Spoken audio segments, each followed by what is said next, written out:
fuck. No, I'm kidding. Uh, you're fine. No one can hear you guys for the next 6 minutes. Only me.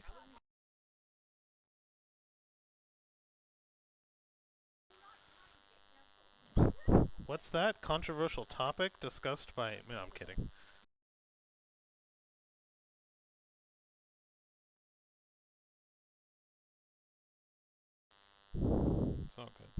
It's all good. It's all good now. We can just... You guys don't need to worry about anything. We could just sing our apologies from now on.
Sorry, I don't know if you guys play Pokemon or not.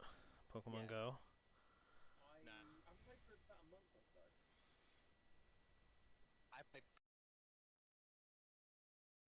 It's a shiny Alolan Ponyta.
It's because Rain wanted to see him. What? Nothing. 4, 3, 2. I don't like it. I don't. It's Agatha's I family. don't like it. No. And welcome to the stream, Those everybody. are mine. Why? I have like I need you to answer. 15 of those. They're my Oh. favorite. No, why though? Why not? I get to keep Agatha. This means I get to keep Agatha. Anywho, welcome Almost- everybody. Almost like I have a thing for creepy dolls. But I'll get rid of it though. Anyways. So how's it going, everybody? Hello, everybody. We have some We're back. fun torment in store for you. I mean, fun gameplay for you guys today planned. That's not agreeing at all. We don't play this for the gameplay. Right. Play this for the emotional damage. Yeah, no, Emotional damage. If you get in arrested, this group, you owe me. we're here for the What do trauma. you mean I owe you? You owe me. Wait, you owe her I'm not gonna emotional damage? No? She just owes See, me. I get most people owe whatever people I want. coffee. Like in game or in real Yes. life? Yes. No, not Yes. yet. Yes. Or Cerise. Yes. Oh, You're the one that goodness. makes that an in-game choice. My character decides to make the not responsible choice one time. Yes. So, I What- guess we're what talking about about that? No, emotional it's damage. forcing my character to be the responsible one.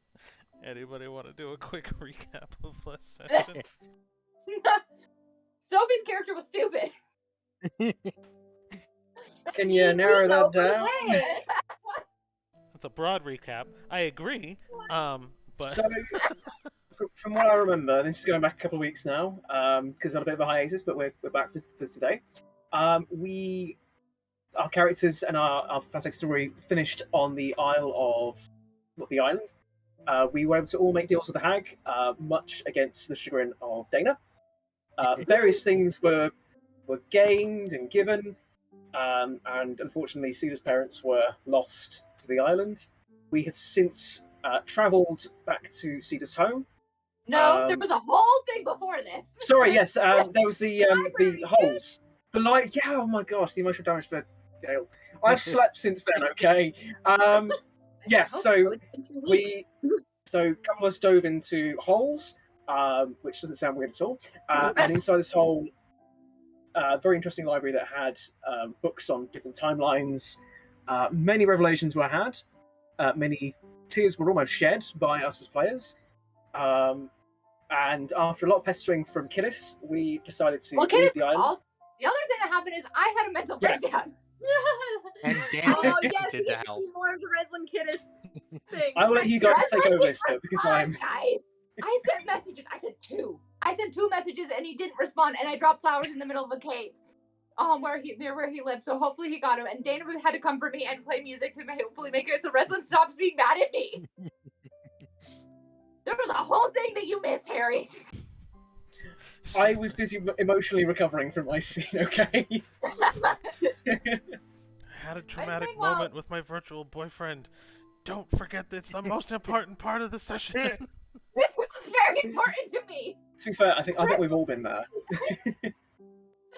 I don't know. Anyway, you guys can finish off the recap if you like. And then we traveled kind of more into the city part of the Blessed Isle, kind of more into the Kaleri territory.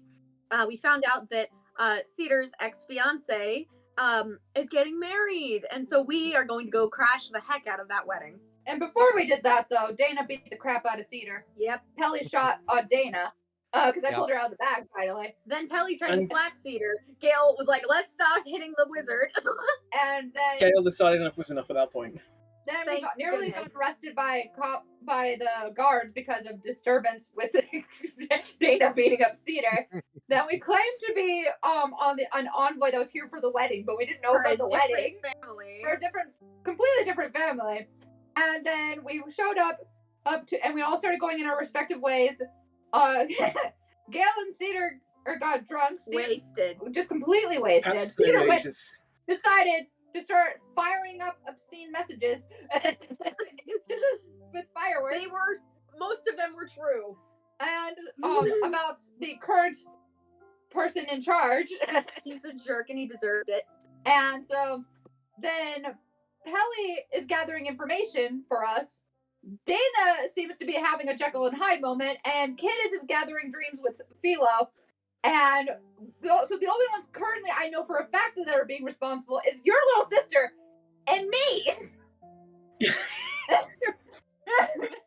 I don't know if Dana's being responsible or not, but I do know that the ones definitely I only doubt ones it. currently. Rain, would you like to weigh in here? Is Dana being could responsible at this hear- moment in time? I'll go in. Pause. When she did that, I could hear the thump of her finger on her sternum. Like there was a percussive note there. I have to be stuck being the responsible one again. We just get so boo-hoo. passionate about the Yeah. game, guys. This is like your first time. Second. It's a danger Second to time. everybody. I don't feel sorry at all. Should we make it a third? Just put that down in the comments.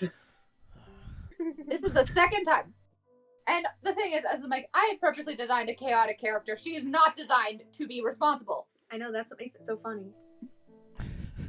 This is called payback. Oh, please, we'll get payback next time I play a responsible character. True, I'll get payback then too. That you don't get paid 2 paybacks. Well, then why do you get 2 favors if I end up in jail? No, I get 1. It just depends on whether or not I want one in game or real life.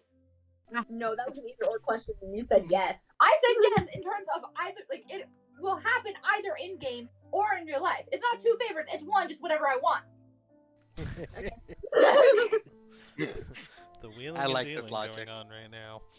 All right, so Therese is really rolling them dexterity checks. that was Those a- leaps in logic. that was a recap, if I do say so. We are now joined with the party, all Really? doing their perspective Note to self: things. accidentally hit Harry's character with a witch bolt. So, the night, I believe, is continuing, and I got a little bit of an idea of what you guys were doing last session. So Kidis is kind of going through and collecting dreams for Philo and feeding him. And Cedar and Gale are drunkenly throwing up fireworks, slandering the person slated to be married in a few days. YOLO. While drunk and intoxicated. Which, mind you, means your rolls are not And necessarily be the best. Dana's just doing Dana things. YOLO. Just chilling. All right, so the first night is concluding for the most part. Really, Kidis, the only thing I need from you is, in general, a stealth check and a perception check. I those last session. I did 2 stealth checks and 1 perception. Mhm. And the perception told me that the guards were running into one singular direction, and I didn't, as far as I know, didn't get caught. that. All right. I would remind him of that because you're being stupid, and you said, I have a way out of this, and I want to see if you have a way out of this. That's a really good impression of Sophie, by the way. What? Saying that's a good impression of you. So You can all shut up. All of you. there's a reason behind it, is because I want to know what to prepare for next. Because I'm assuming the Cedar Gale moment is going to take a moment. So from a time-wise, this is to preemptively select it into the future, not your previous actions. So you're not caught. You're good. Okay. Perception and stealth, you said? Yep. Well, perception is 15. And stealth is 12. Perfect. Okay, that's what I needed there. Okay, so we're gonna jump over to probably now 2-ish, 3-ish in the morning. It is completely dark outside, and Cedar and Gale are just intoxicated with their fascination on slander and the booze they drank. Fascination on slander. I like that phrase. So we are continuing. They are just kind of going through the main streets, the alleyways. They're taking flight, throwing fireworks just around and outward, basically just causing a ruckus. And what they don't notice is like that they are now being followed. And We don't notice that. not close by, they're not being followed, but what they do notice is that the more noise they make, the less and less people are looking out their windows. The less and less people are around. Even a homeless person that was sleeping on the street kind of evacuates the immediate area.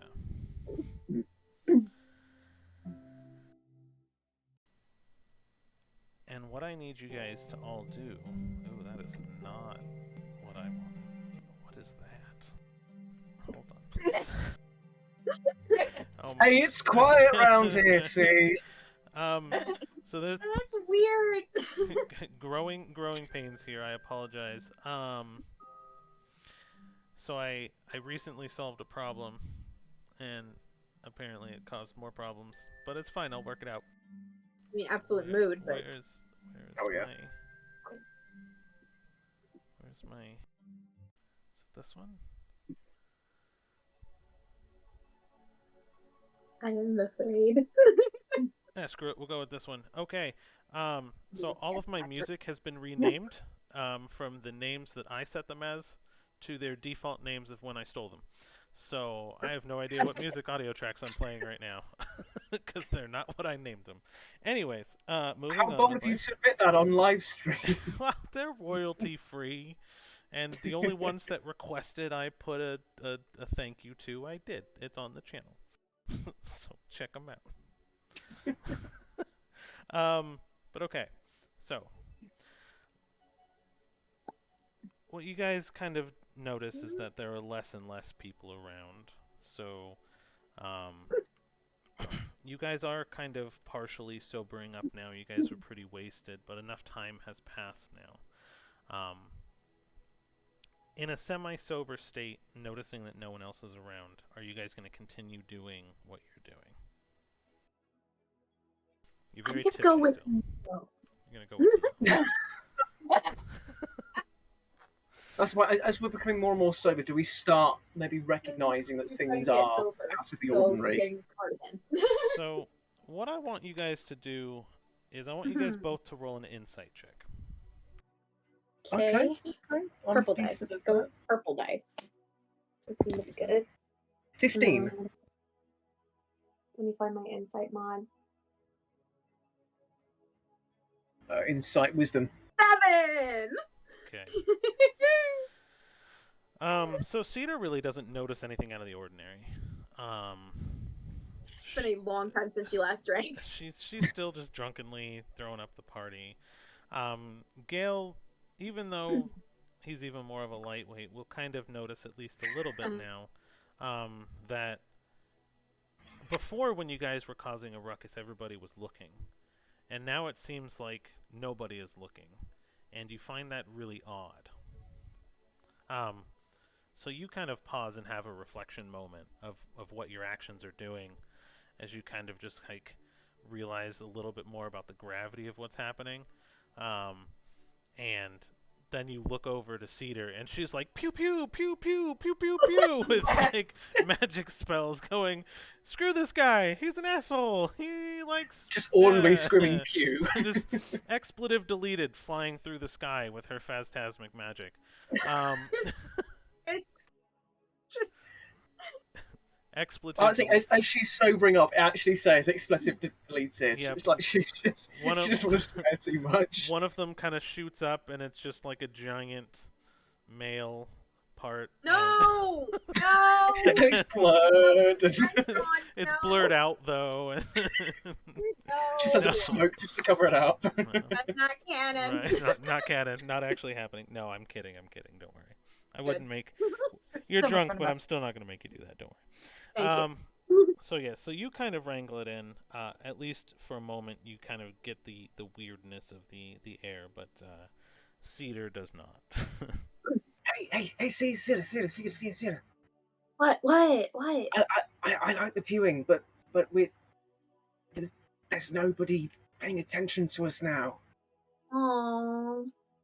No, that's a bit weird, don't you think? I mean, this is a city. People are really nosy. Oh my gosh, you're right. Where is everybody?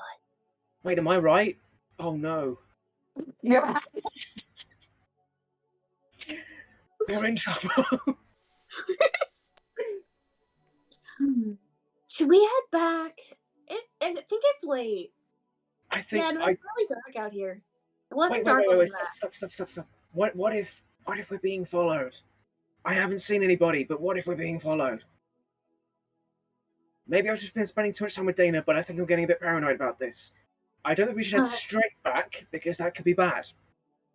I think what we need to do is fly up, do some figure eights and twisty stuffs, and then head back.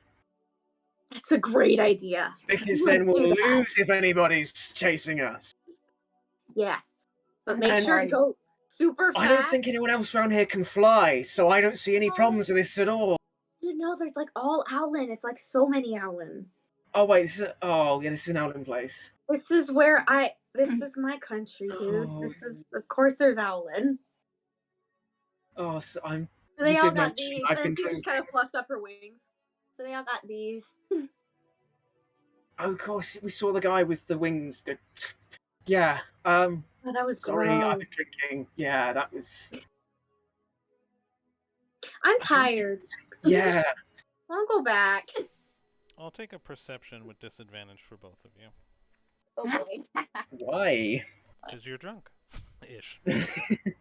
I know, but why? Find out. Get a good number. 9 15. with disadvantage. 15. I have 15.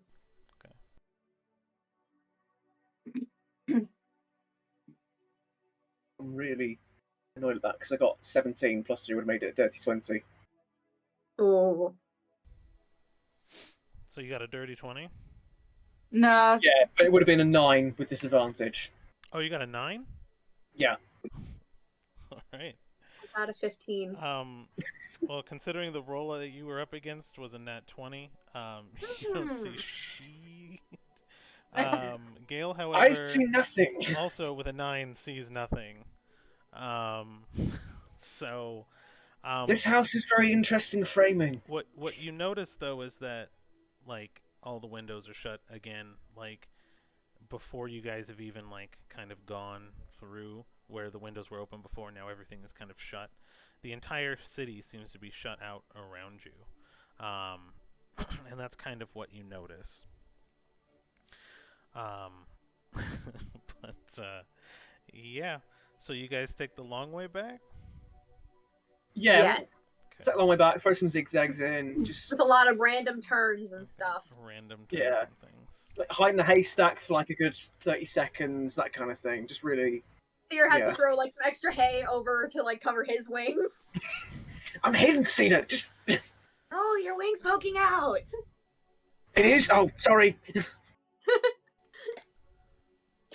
You're so never allowed to get cold. drunk again. So I need a Dex saving throw for Cedar with disadvantage, and a Perception from Gale with disadvantage. Another perception disadvantage. Okay. It's alright. Failing the first one. Let's. Okay, that's slightly better. 12. Okay. 8. So first I rolled a 19 and then I rolled a 4. So, I'm sad. Gale, you are looking ahead, just on your merry way, and you hear and feel a slight whooshing sound. Just a thunk and then a whoosh. And really, in your drunken state, you hear it, but it doesn't really sound like out of the ordinary. It's almost just like shutters closing, and you're like, oh, maybe shutters are closing, right? People don't like Mothman. What you do notice, though, is you turned around, and Cedar is gone. No. Son of a Cedar? gun. And what Cedar notices is she was hit by a net with such force that she was caught and thrown into an alleyway. She just starts going, ah!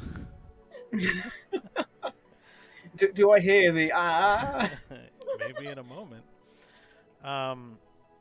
And as she screams, her mouth is covered, and she sees 4 cloaked figures completely surrounding her, as the cold chill of metal covers her whole face, and another hand reaches around to her neck, and another 2 arms pin her wings and arms at the shoulders to the ground, and she notices it's only one person interacting with her.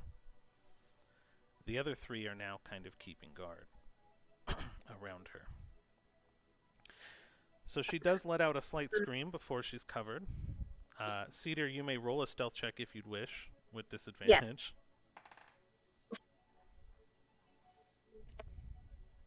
Yes.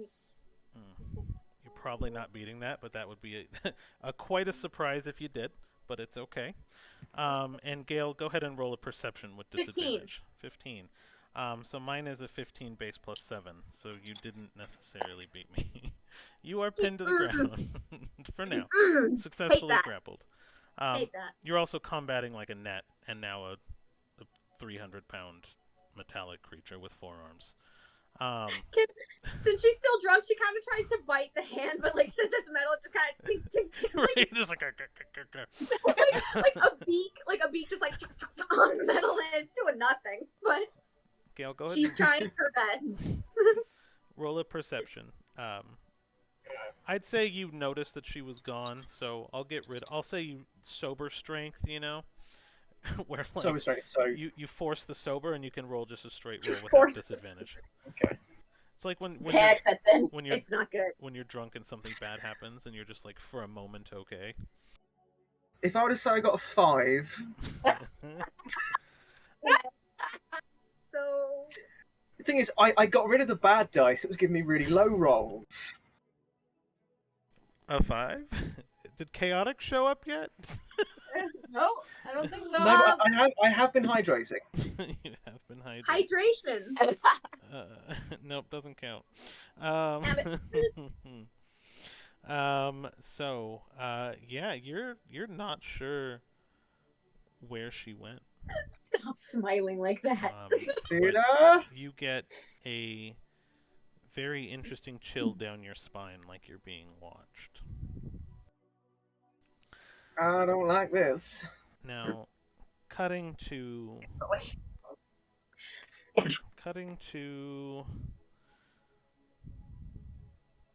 It was 15 stealth? No, 15 perception. Okay. What was it? Like 12 stealth? 12 stealth. Yeah. That sounds right. So yeah, that sounds right. You do hear a small squeaking sound of an owlin, and it sounds a little bit like Cedar, but you're not exactly sure. I know that panic scream. I kind of reach out to Philo to see if he heard anything out of the ordinary. he kind of looks up at you in your mind's eye, and you just see him like with a straw in somebody's forehead, and he's like, and he looks over at you, and he's just like, and then he just goes back to like strawing up someone's dreams. Well, He's got his little straw. Little tiny. okay, so Cadis is just like, that better not have been her. She's kind of like thinking like that better not have been. What's the phrase? If that's what I think it is, it better Not be. All right. So. I'm not coming to your rescue. Sorry. All right, Love that's you all. too. It's like, no, I choose to be responsible. All I needed to know. Damn. All right. Yeah. So, for a moment now, I want you to go ahead and roll another strength check, Cedar. A strength check. Okay, Yeah. that's a choice. You're actively you're actively grappled. So, I just when he drags you away, I want to see how much of a fight you try to put up. That's all.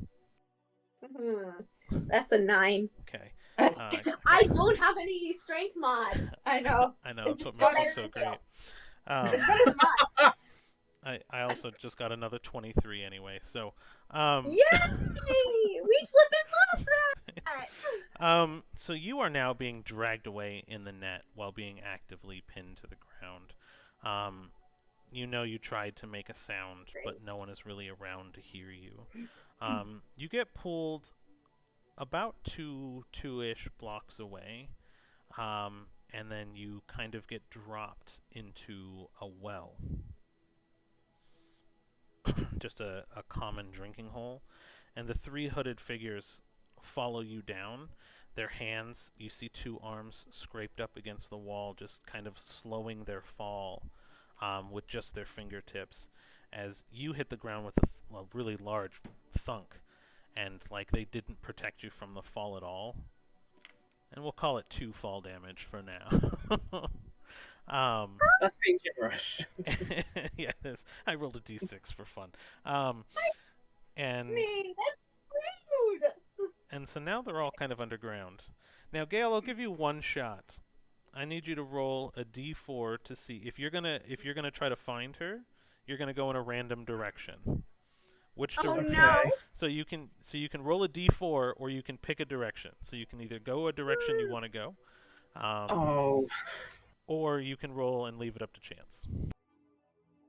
so I would leave that to chance, but my dice are hating me tonight. I tell you what, I'll give my new D4 a go and see if that does anything. In all probability, you have the same amount of chance by picking and by rolling the dice. That's yeah. However, the dice hate me, so let's do this one here. One's a controllable, one's not. 4. It's how much power you want to think you have. Joke's on you, I have none. So with 4, you begin to kind of wander back in the same direction you kind of came from, just looking for any evidence of where Cedar might have gone. You thought you heard her. You're not sure. You know, everything's kind of sketchy and weird right now.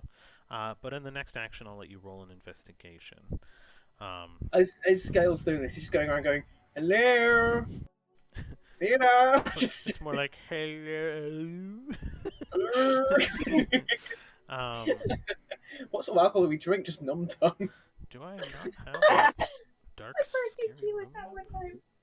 Just loads of aniseed. Where's my dark scary room map? Oh no. Where's my dark scary room map? Yeah. I am not organized today. That's I what we want to apologize. hear. We're gonna cut to a dark and scary room map here in just a second for everybody. Yay! Ooh, the dark and scary room. You're map. just loving this. Yes! So yes. For once, I'm not in trouble. Read my mind. I love Cherise so much. She is absolutely amazing, my bestest friend. Oh my goodness. So you get pulled into a room, and they, after hitting kind of like and avoiding some water, Oh, that's pretty. you It's really pretty. kind of just get pulled into this room, and you're surrounded by guards. Again, there's 4, but there seem to be 2 that were already here, and without words, they seem to be just talking to each other and communicating. And for the first time, now that you're in a little bit of a lit room, you get some an idea of what these things kind of look like. Or at least I thought you did. I put them over here.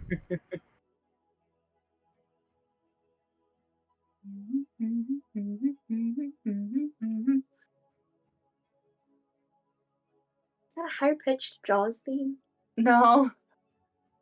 I thought it was like the chorus of "Bad Guy" by Billie Eilish there for a second. No, I don't know what tune it is. I went na na na na na na na na na na na. That's the. I don't know what tune it is. Okay, they look That's the really theme tune cool. to Barney the Dinosaur. That's what it is. Like flashbacks to my youth. Yeah. And you begin to find yourself surrounded. They're cool looking. Thanks. I want one.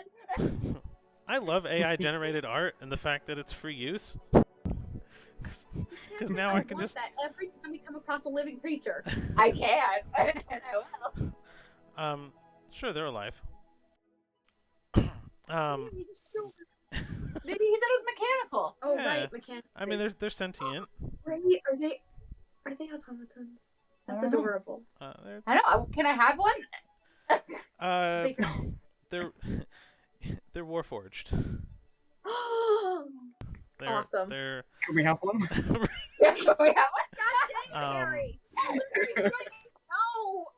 And right as the kind of dust settles in the room of you being kind of thrown in the floor, covered in this net, and you can roll another strength check if you want to see if you can get out of the net, because they're not actively pinning you down. But almost in synchrony, they all release just this built-up jet of steam from their backs, like a vent. And a train, just kind of, like train horn was to get rid of the excess steam. Yeah. This kind I of got a does the 17. same. You got a 17. So you can kind of fling the net off of yourself, unless you wanted to do it subtly, but you can kind of slip out and at least get a little bit free.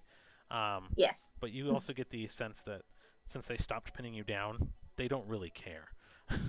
But you are at least free of net if you choose to be. Is she free of head bag? She never got bagged. Her mouth was covered by an arm. Oh, the mouth was covered. Oh, okay. That's right. So, She yeah. started biting it. Oh, thank you. So they all kind of let out this jet of steam. And then you're approached by a little old man. You can tell he's old just by his voice and kind of what he's seen.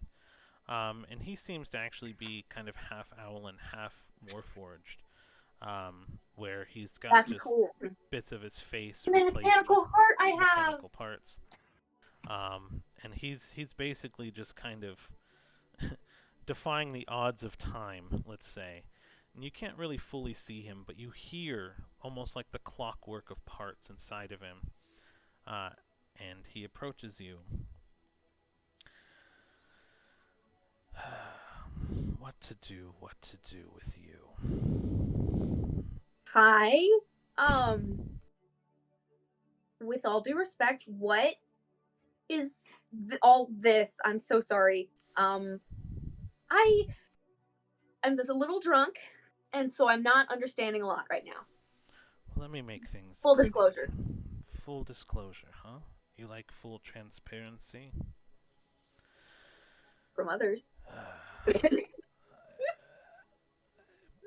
People have been killed for less in this here town, let's say, causing a ruckus and slandering the family that's been so graciously hosting you. Which inn were you staying at again?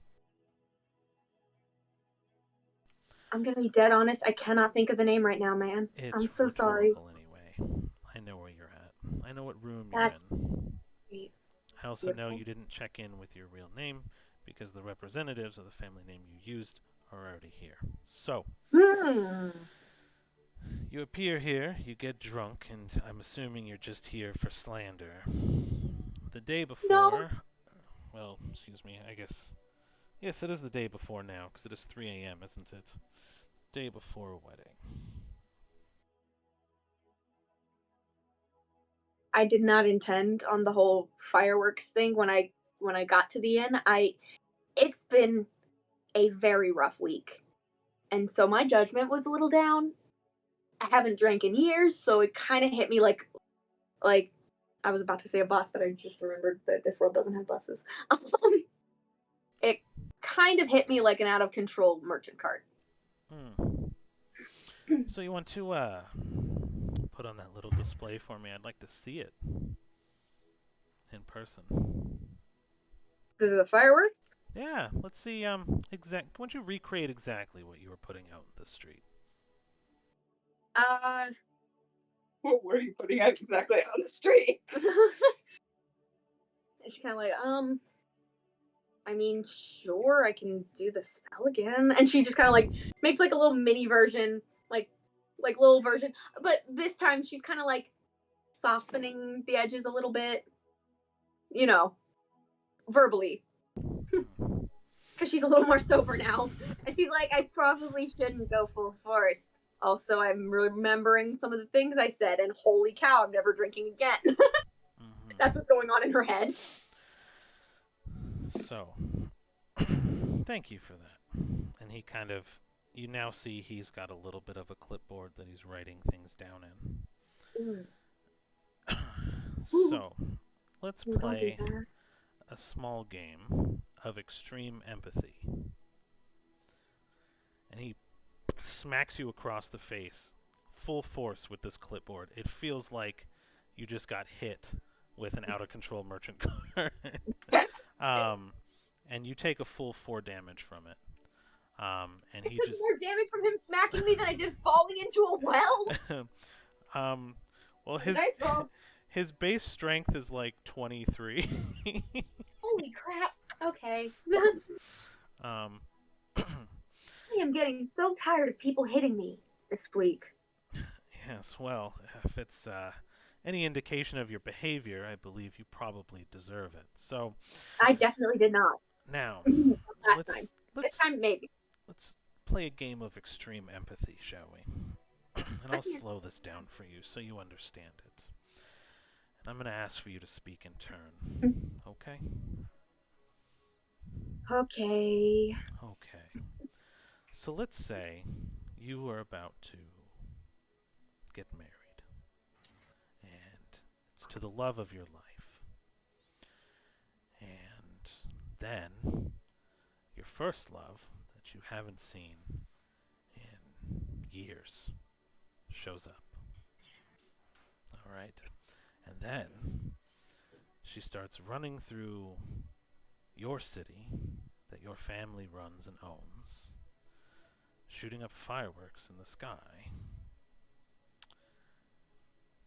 slandering your name the night before your wedding is supposed to take, well, the day before your wedding is supposed to take place. And all of the noble houses and families see it. How would you feel?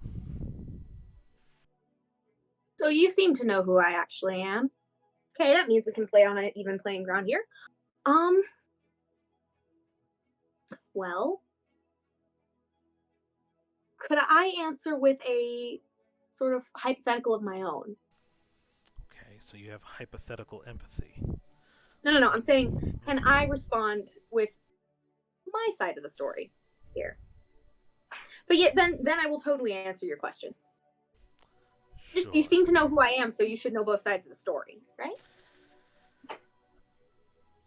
I also know that my livelihood is owned to the opposite side of the story, so I will attempt to avoid a bias, but also understand that I probably am going to think everything that comes out of your mouth is a lie. But yes, please continue.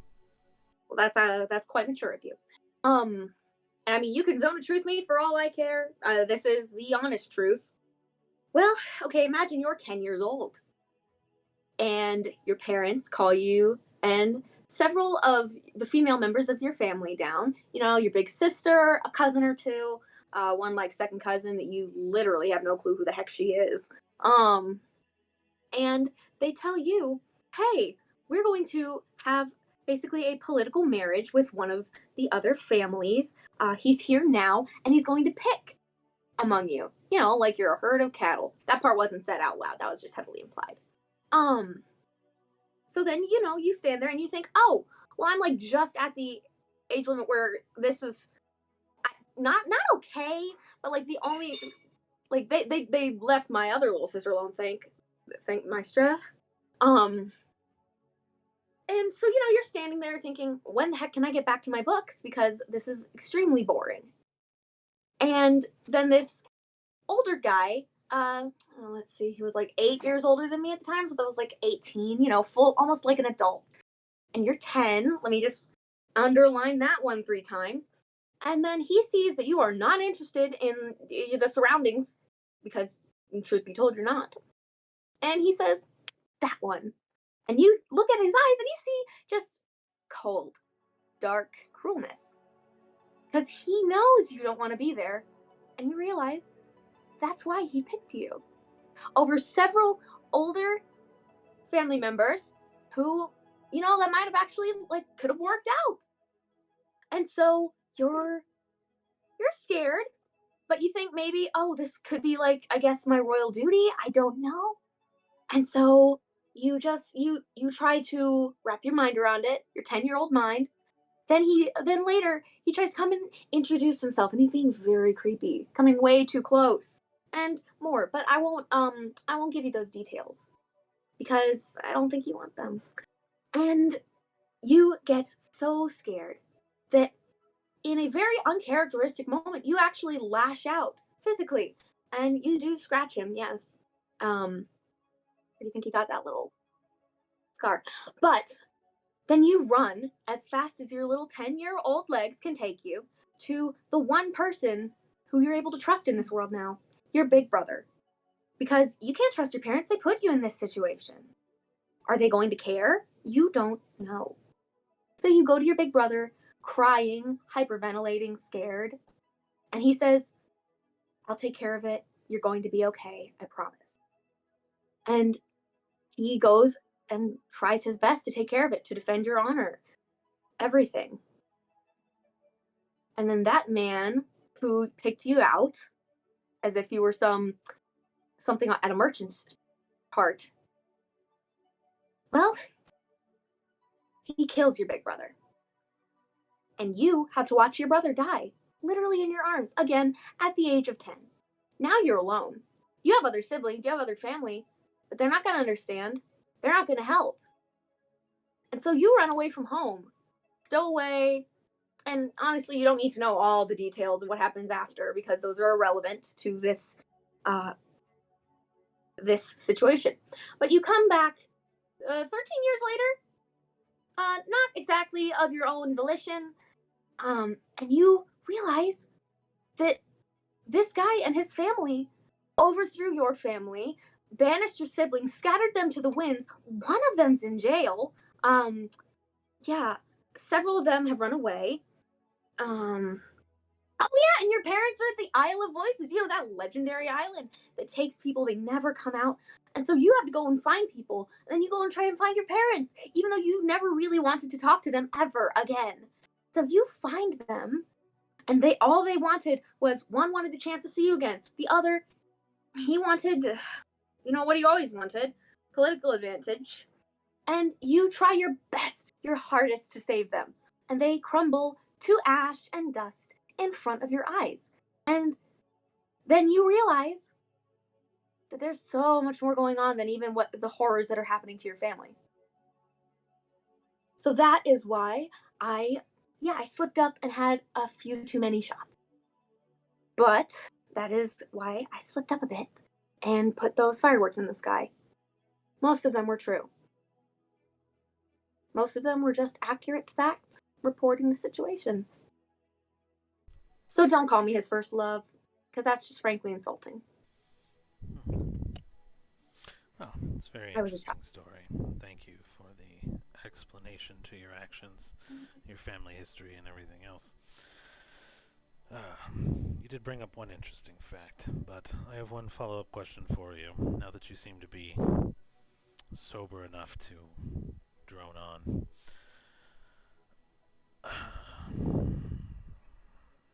In his good graces, you're still invited to go to the wedding. You and your party that you keep. Although it's really interesting bringing the muscle you did, that's not going to save you if you cause any more trouble. Always a woman I looked up to, too. She was amazing. If you've ever, well, obviously you've probably seen her. But anyways. So, do you promise to behave from this point on? I promise to behave. Okay. You will be uninvited to the ceremony. However, you still can attend the reception weddings. So, don't cause a scene, or I will be back. You will see me again, and my friends.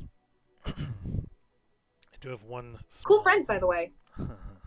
Really good, really cool looking Warforged. Yes, well, aren't we all?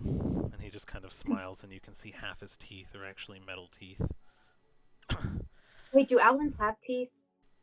No. I don't think they have teeth. He's half also, his beak again? Yeah, half his... He's got metal parts, and half the beak actually has teeth in it that are metal. Huh. So he's yeah. I do have one small parting gift, courtesy of the groom, however. Oh, please don't hit me again. No. No. Something, what did we call it at the beginning of this story time?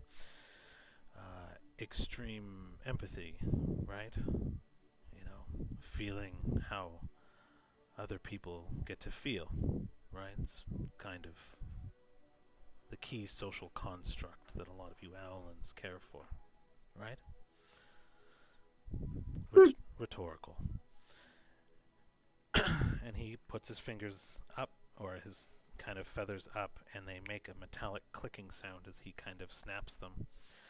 And he drops a small grenade that lets out a giant just flash of sound and light.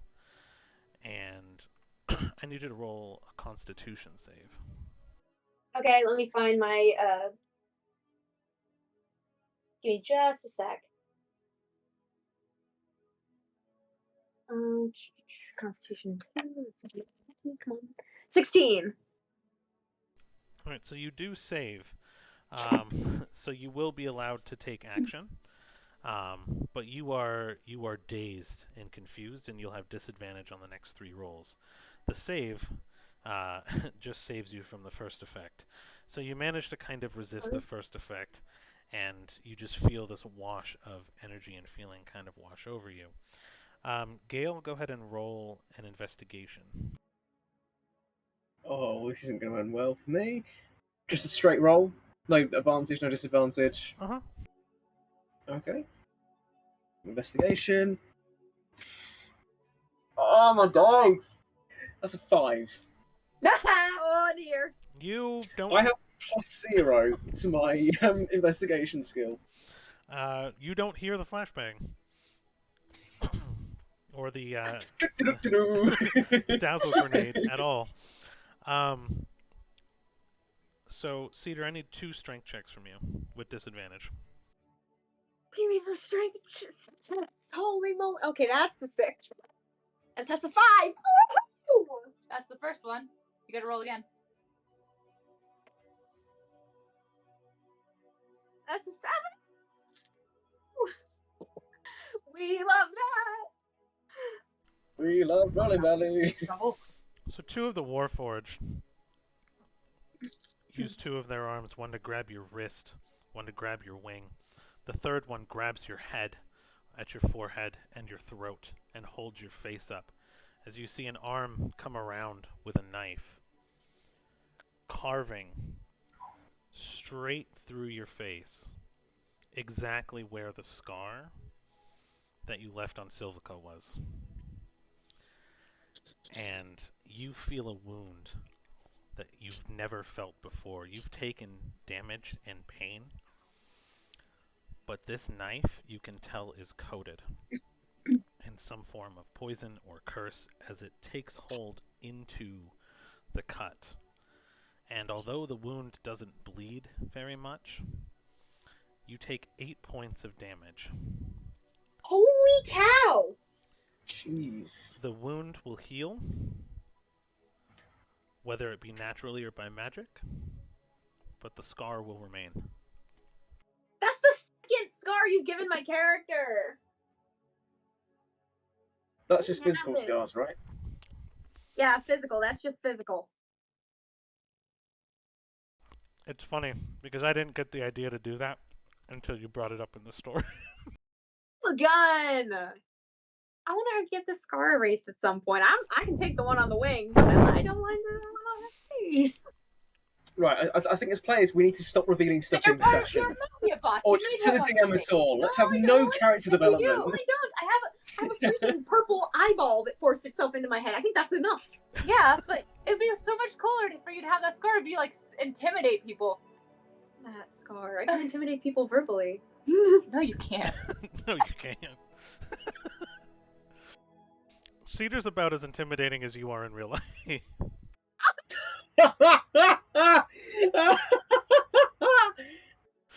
Anyway. I came here to have a good time, and I'm so violent right now. Oh my We're god. not wrong. We're not. What?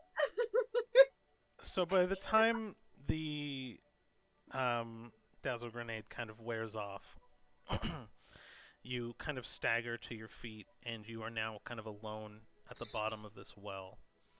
And you see a light kind of where you kind of were dropped down. And you can see that it actually goes deeper into where people actually get the water and use it as a real well. This is kind of a room built in kind of the side walls to be. You can see that it's connected to like a network of tunnels now that your eyes are kind of adjusting to the dark, and you see a staircase that will actually lead up. So you are now alone, though. By the way, which eye was it? I don't think we ever determined where the scar was on Silvica's face. So Basically, is it over her eye or is it over the Esper eye? we'll say it's over the Esper eye. Okay, so as she's kind of like staggering up the stairs, she's like, "Hey, Argos, are you okay? Are you okay? It didn't hit you, did it? Or Talent? What do I call you, anyways? Trying to distract myself. Yeah, okay. Not today. I'm barely standing right now. Look, did the knife or did the knife not hit you? Hungry. I'll just take that as a no. She just keeps walking up the stairs. I don't recall us being friends. Rude. You've been in my head for so long. I wanted to check on you, okay? No response. Be that way then. I befriend a cursed object. She's just trying to be nice. So as the night goes on, I'm assuming you make your way back to the inn. Yeah. Okay. You will find Gale kind of wandering around the streets looking for you as you make your way back. And I'm assuming Kittis is probably wrapping up as well. So you all kind of will meet up on your way back to the inn. Yeah, she just kind of comes up. Gail, is that you? Tina, where are you? Over here.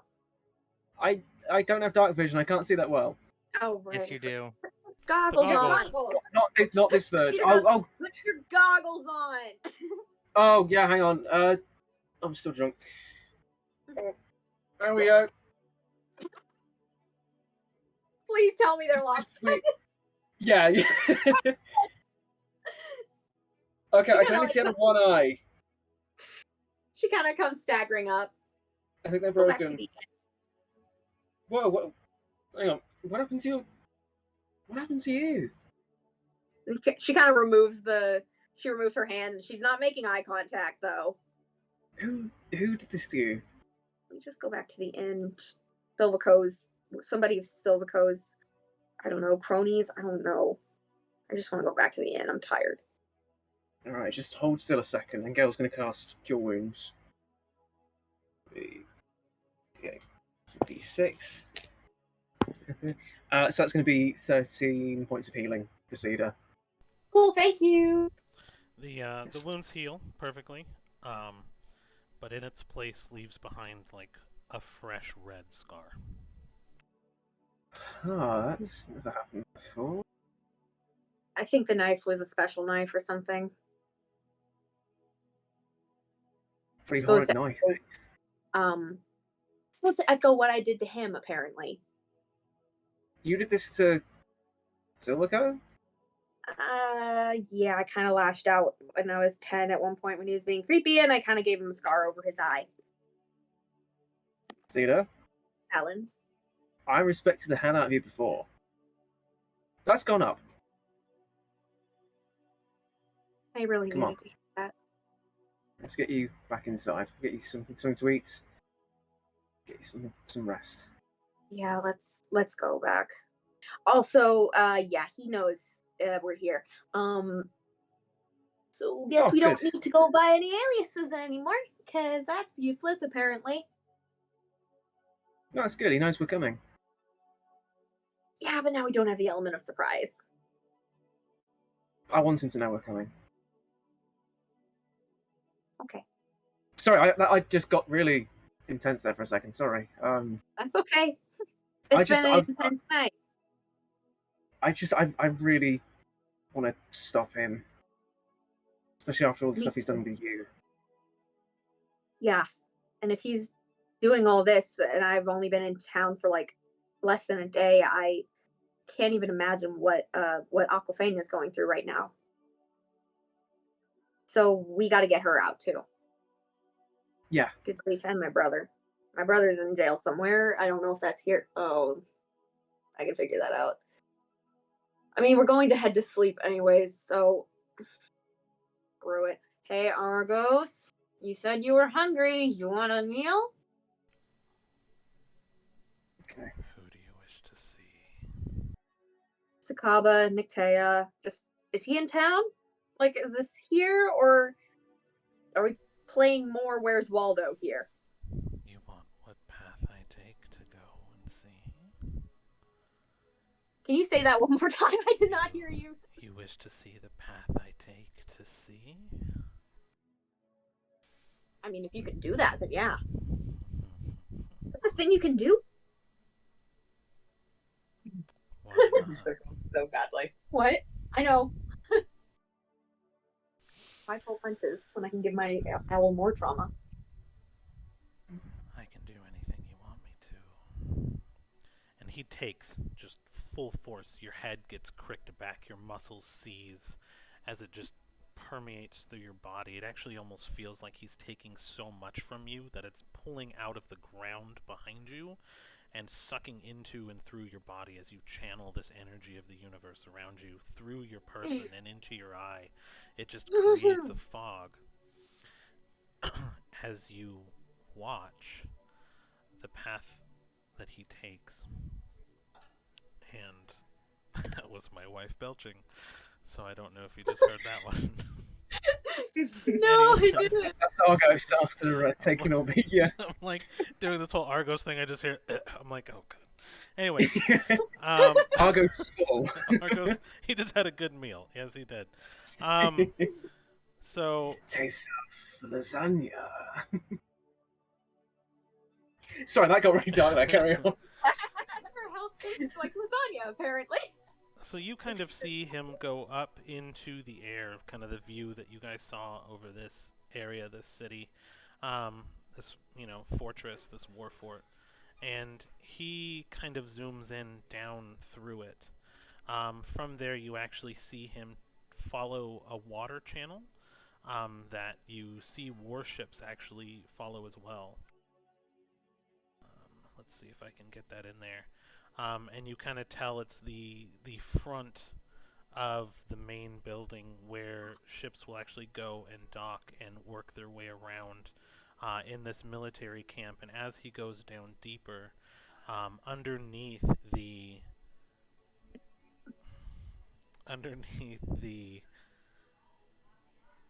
main military fortress here, he dives down through the earth straight down, and you see him, your brother, in a jail cell, alone this time. Ah, shoot, where are my cousins?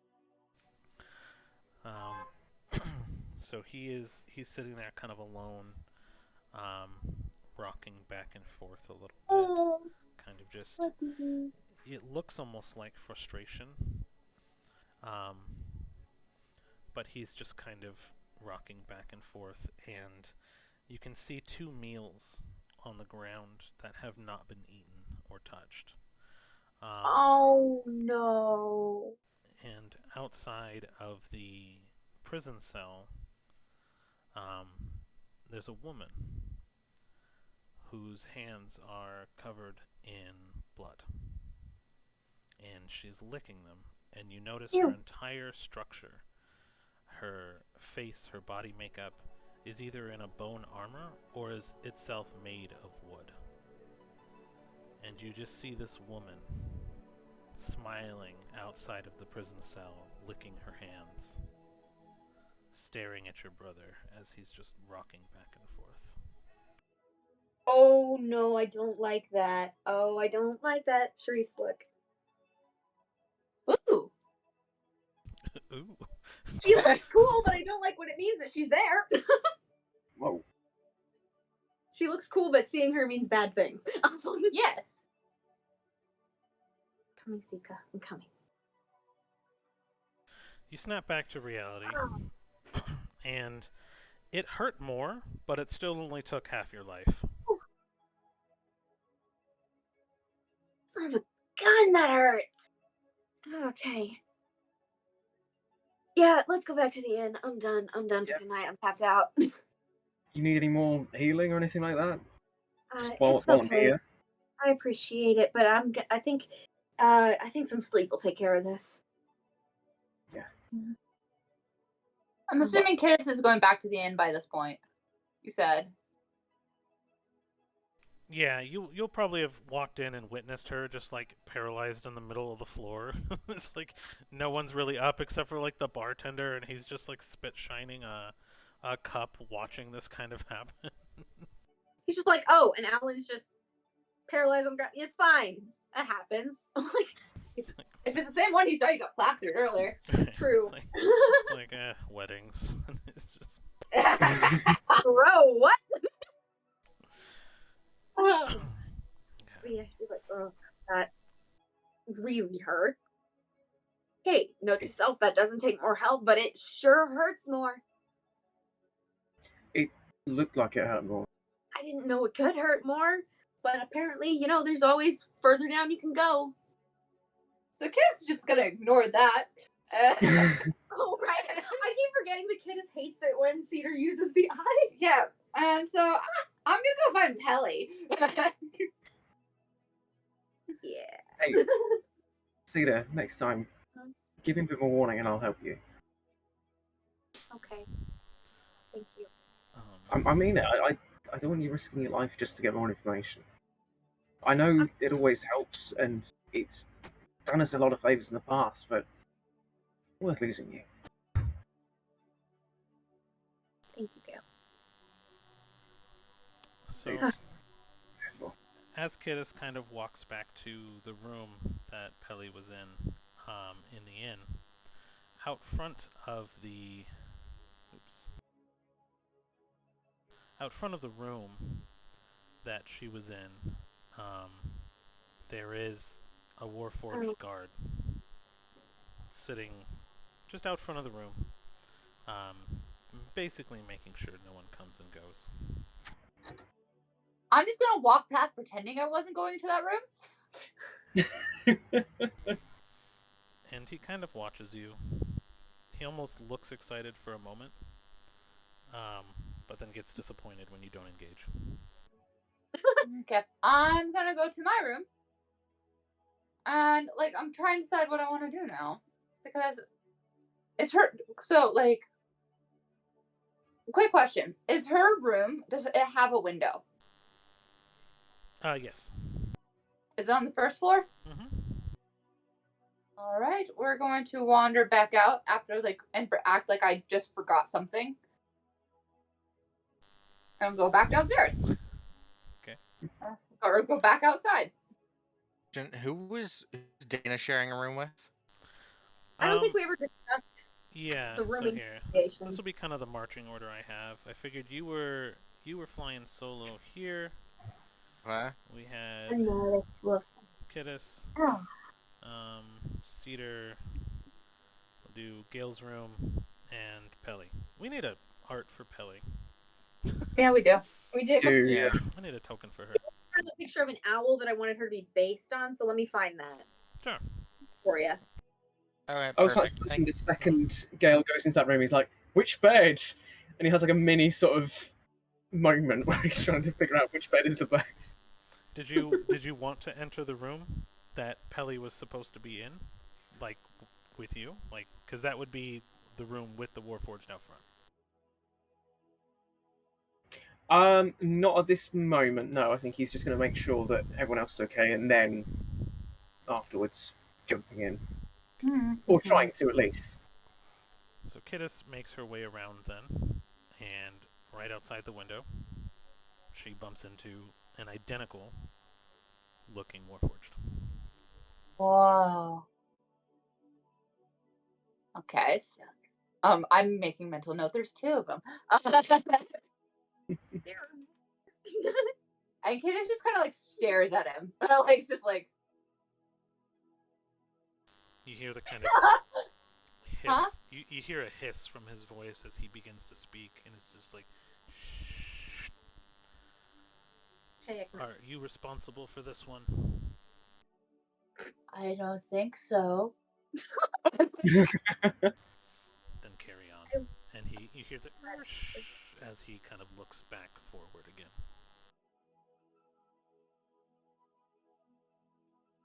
I'm sorry. Can I touch you? He kind of looks back at you. And he kind of like moves his head down and jerks it a little bit. And steam kind of vents from his back as the excess steam is kind of generated from him. And it kind of pushes the plants and the earth around a little bit. And he holds out his hand. I touched the hand. Roll a... man. I guess perception or investigation, depending on what you want to get out of this. What do I want to get? It's more of I'm just exploring because I just like this is new. Roll an investigation then. I just sent the picture of the owl on the general one. You'll also realize where I got her name from. 14. Oh. So you notice right away that he's made of kind of like a solid metallic metal. Man, English is not my forte apparently. A metallic alloy that is, or what looks to be made out of organic material mixed with metal. So sorry, it's breakfast time. Karen's on a fight over there. My house is very busy today. So, burps and cats. That should be a song. You know that song, Boots and Cats? It's like burps and cats and burps and cats. So he holds out his hand, and you notice that you'd think the Warforged should be made out of like solid alloy, but this alloy is actually made out of a metallic mixed with an organic structure. It actually looks like it's made out of bone. Oh. And you just get kind of a weird feeling holding his hand and looking at it that his alloy is actually made out of like organic. So he actually feels warm to the touch, kind of like a person would. and you'd be like, oh, maybe that's just supposed to emulate like humanity or aliveness, as opposed to a normal cold metal. You can feel kind of warm, and then you can kind of see the structures of all like the moving parts underneath. And as you're kind of holding his hand, it's kind of a serene moment. Just the steam kind of vents from his back again.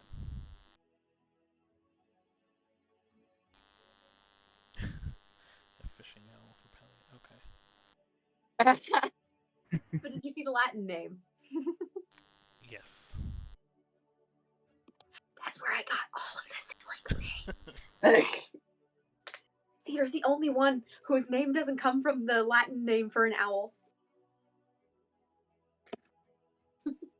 You are very pretty, sir. And you see kind of a jawline move a little bit, but in like a really like mechanical way. Just like he has a straight mouth, and then as you say that, the two sides of his mouth just kind of shift up to make like a little dash underscore dash type of look smile on his face.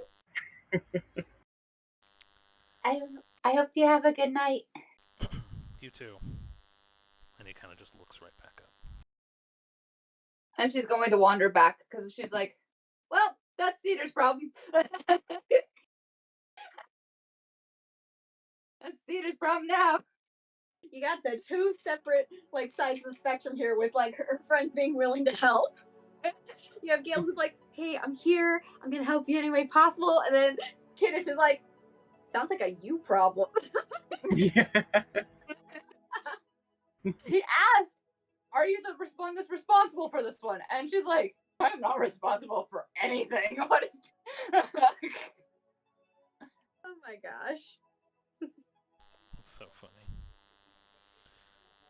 So I'm gonna go and just chat with the bartender. Oh no, not another one. Oh dear. Maybe this is why Resin's mad at you. I'm dating this I'm one. joking. I'm joking. I just can't do what I wanted to do, so I'm gonna go bug the bartender. Alright. He's just looking at you. And it's like 4 in the morning at this point. Y'all are just kinda like wandering around doing weird stuff. And he's the second shift, so he's just kinda like over it. Everyone's kinda gone to bed. The sun's about to rise here in like an hour. And he's kinda just looking at you. It's like, can't sleep. No. I don't like sleeping. You know? Yep. Can't say I get much during the nighttime for me. Aren't Owl, like, is he, what race is he? He's Helen. Aren't Owlins supposed to be, like, night people?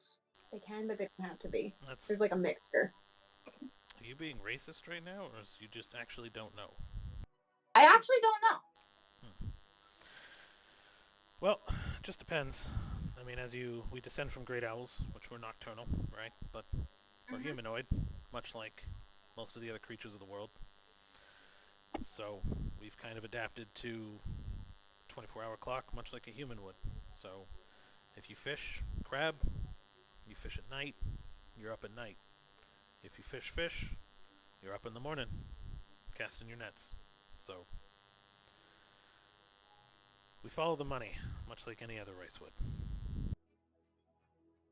Yeah, that makes sense. Do you know why there's Warforge here? Yep, seems like a newcomer came with your party, actually, causing some trouble, and they're just waiting for someone responsible to come claim her so they can leave. Oh, okay. Honestly, the sooner the better, because they're stiffs, you know? Stiffs? Like, wait, stiffs. like that? Like the Warforged. Stiff. No sense of humor. Oh. I guess they could be dead, but I guess they're alive. I don't know, they've just been so many of them out and about lately, probably because of the wedding. Do you know where they come from? Like, did someone make them? Like, I mean, I'm assuming someone made them, but... Yep, made all over. Mostly in the capital. They come across the ocean. And, you know, they're loaded up with the charges. The charges kind of keep them alive. So there's a soul in there somewhere, from what I understand. But they're all mechanical, from what anyone sees. But most of the factories are from across the way.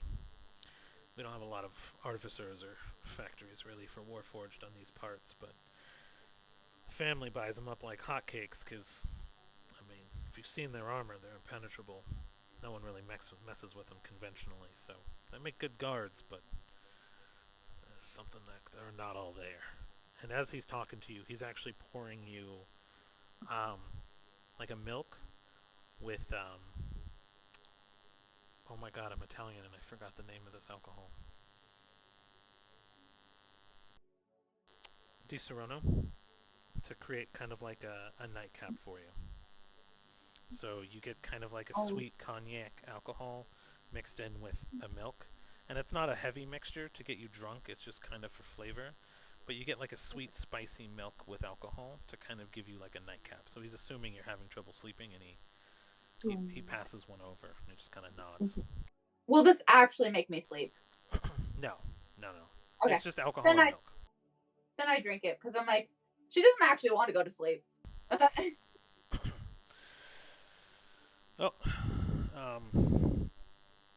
she just kind of sips it slowly, like she's not chugging it. Yeah, it's like that's what my mama used to give me when I had trouble sleeping. So I figured you'd like it. Well, thank you. Yeah. So what's your name anyhow? Oh, Kittis. Kittis. Mhm. That, yep. You're Kittis, aren't you? Mhm. Okay. And he pulls out a note from underneath the bar and slides it over to you. Go figure you stumble into my establishment. What's Thought it was this? a joke at first. He's like, it's for you. Holding on to it for 2 months now. Okay, I'm gonna open it. In a very elvish handwriting. It says, I miss you. And it's written in just very fancy elvish, and it's signed Reslin. And then as you unfold it, I want you to roll an perception. Perception? I miss you. I met someone else. That is perception. 24. Dang. So on... It's related to Reslin. She's like, hey, right? It's like details. Was the modifier purge your ADD for a moment? So, as you kind of fold it back up, you notice that this stack of paper came, or this piece of paper came from a stack of papers. And as you kind of unfold it again and flip it over to where the writing isn't, you see the impression of I miss you written deeper in the paper in the center than all the other impressions. But as you go down, you can see that there's a list of probably 25 different addresses. All of them have different bars' names. And you get the realization that he probably sent a note to every bar and at least 2 continents. Oh! So she just kind of like rubs her thumb over it, like trying to figure out what to do now. Because like she sent a message and she's like trying to send, do I send one again? Do I I sent 2 already? Is it his turn now? I'm like, do I wait 24 hours? 25. Do I say 25? Is that the equal? She doesn't want to double text. But he did this like 25 times. Does that mean I have to do it 25 times? And like, just wheels turning. She's like, why is love so complicated? Preach. Oh my And gosh. just like, So say you dropped off the face of the earth, and like this guy just has been sending you messages, but you couldn't get them, and it's been months, and then you sent like 2 messages to him, and he didn't respond. What do you do? What do you do when your pet's not going great? You grow out You of grow it. autocorrect. You what? And you say this to the bartender? Yes. That's heavy. You don't, I'm gonna let you know, though. You don't work the second shift of a bar like this and have a relationship with human people. I'm probably the last person you should be asking about advice for life and love. But I can tell you, that's probably a pretty romantic gesture. Kind of creepy how he knew you were gonna be here. But I'd say it probably wasn't all bad. Maybe he just couldn't answer back. Maybe. But like, do I wait now? Like, do I wait? Do I send it again? Or would that be creepy? I don't know. You just sent 25 of the same message to like probably every bar in this area. I think you're okay. With your level of overthinking, you are not allowed to judge kidduses. That is absolutely true. That is. That's fair. It's about emotional damage right there. Had to give you a little bit. Anyways. Alright. So. Let's see. Let's progress a little bit. So you... Do we? I'm just trying to think. No, I think I'll leave it at that. He doesn't have any advice for you. That's good. No, no problem. We'll switch to someone else's POV for a bit. So I figure out. I don't know why my brain instantly thought you were about to poke me in the eye, but I didn't think so. Stab. No. Stab.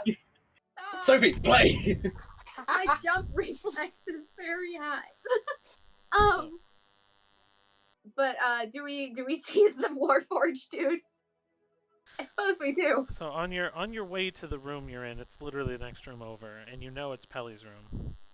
I'm assuming you and Gale are kind of in the hallway outside your room, just kind of walking up, and yes, you'll see him. He doesn't acknowledge you though. Hello there. Can I help you? She belong to you? Does who belong to me? She's not going to say yes instantly. If you can tell me the offender's name, I release her to you. I leave. Promise? Yes. Helly. Sign here, and he pulls out a chart. And it's basically just a list of offenses: breaking and entering, smuggling, lying to an officer. Basically, there's just assaulting an officer. He wasn't responsible. Assaulting an officer / attempting to assault an officer. Oh no. Just go. Like disturbing the peace, a whole bunch of things. So Kiddus was the only one that was responsible? Yes. Kiss the only one that didn't get caught. Oh. Gosh. Sorry, man. And she just kind of signs it. Okay. Court date. 90 days from now. Have her be back. What is June, July, August? We'll make it August 24th. We'll set a court date. So, high in your 24th. Have her report to the city council hall to be in front of a judge. Should you miss your court date, the fine will be doubled to 400 gold as opposed to the 200 owed, and she'll face up to 90 days of hard labor. Oh my gosh. Okay, thanks. I am so confused. Bail my sister. And as you sign, No, I'm here. you notice the black ink turns to gold and then fades away and then transcribes into the paper. And he looks up at you and goes, should she not appear in her date or cause any more action, you will share in her responsibilities. Lovely. I'm so glad I didn't sign that. And he hands you like a back slip of a different, basically a copy that has your signature in it as well, even though you didn't draw on that piece. And he rolls it up, hands it to you, and leaves. This is gonna be Okay, fun. I don't understand anything what just happened there. Bye, mister. I think she did something. Can you come in with me so we can see what happened? Because honestly, after the night I've had, I don't want to have this conversation alone. Yeah, sure. I'll be Thank stern you. for a night. Does Kidda still care enough about what happened to Pelly at this point? You're drinking. Well, I Is mean, that a question to get? you share a room with her, so if you do go back to your room, you'll run into all three of them. Cedar opens the door. She's out cold. You just Bells. hear. All right, we'll talk in the morning then, you little troublemaker. And then she shuts the door. She's kind of cute when she's sleeping. Oh my gosh, you should have seen when she was 6. Like, oh my gosh, she was the cutest Imagine little that, but feathers. smaller. Yeah, and like a lot fluffier because like when Alan are really little, they have like so much down feathers and not a lot of flight feathers. It's So the they soft stuff, isn't it? That's like the fluff. little cotton balls. I knew this. She looked like a little cotton ball. I'm just imagining the picture you sent me with the awkward teenage stage with Cedar. Yeah. All right. It's not a phase, Mom. So Dana, what are you up to? You just working on stuff? Just the teenage Alan. I am tired of molting. All right, perfect. Yeah, no, we talked about working towards stuff, so I'll let you. I just assume you're crafting. So, anything else in particular you wanted to do? Okay. Cool. So let me calculate that time. I'll just put it there for now. Okay. So, you guys all get a short rest. Sweet. So, Heck yeah. Just to recuperating life, time lost. Dana, you get a full rest, obviously, because you were here pretty much the whole night doing your thing. I eventually do leave the bartender alone and act like the nightcap worked and went up back to my room. There you go. So you sit and meditate next to Pelly for 4 hours, who wakes up mid-meditation and just kind of stares at you for a little bit until you're done. Cedar and Gale will retire for a short rest, and the bar will get a little bit lively. How was I the only? You're rogue. How was I the only one not caught? Because my I character wasn't was caught. Yeah, Gail wasn't caught. And he was drunk. So she was also fighting That's even 4 worse different. Of a point. You have double disadvantage of stuff, Yes, I do. and then you were drunk. Cedar was also rolling against 4 opponents while drunk. So Yeah, I know. the likelihood of her to make it out of that scenario is pretty slim. Also, no one wants to catch a moth in this society, apparently. You weren't the one firing up fireworks. True. Yet. Interestingly enough, whenever you guys do kind of break from your rest, the moment you awake or break trance, there'll be a bowl of soup and basically the chests, basically your personal objects chest at the foot of your bed. Footlocker. Couldn't remember the term. So at the footlocker of each one of your beds, there will be just a bit of soup as a nice pick-me-up in the morning. And if you choose to eat it, you kind of feel a presence with each bite. And you kind of feel like you're being watched over. And for the first time, you don't kind of feel alone while eating breakfast. And it's really just this euphoric feeling for a moment. And then when you set the bowl down, it disappears. And your morning concludes. And Well, naturally, I Flippin' love the soup rabbit.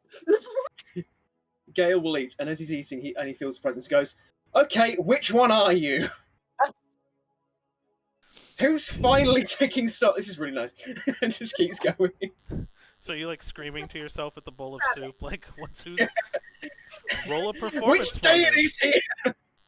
Oh gosh. Bowl of soup. Yeah. It's just a straight roll for me. I'm fine with that.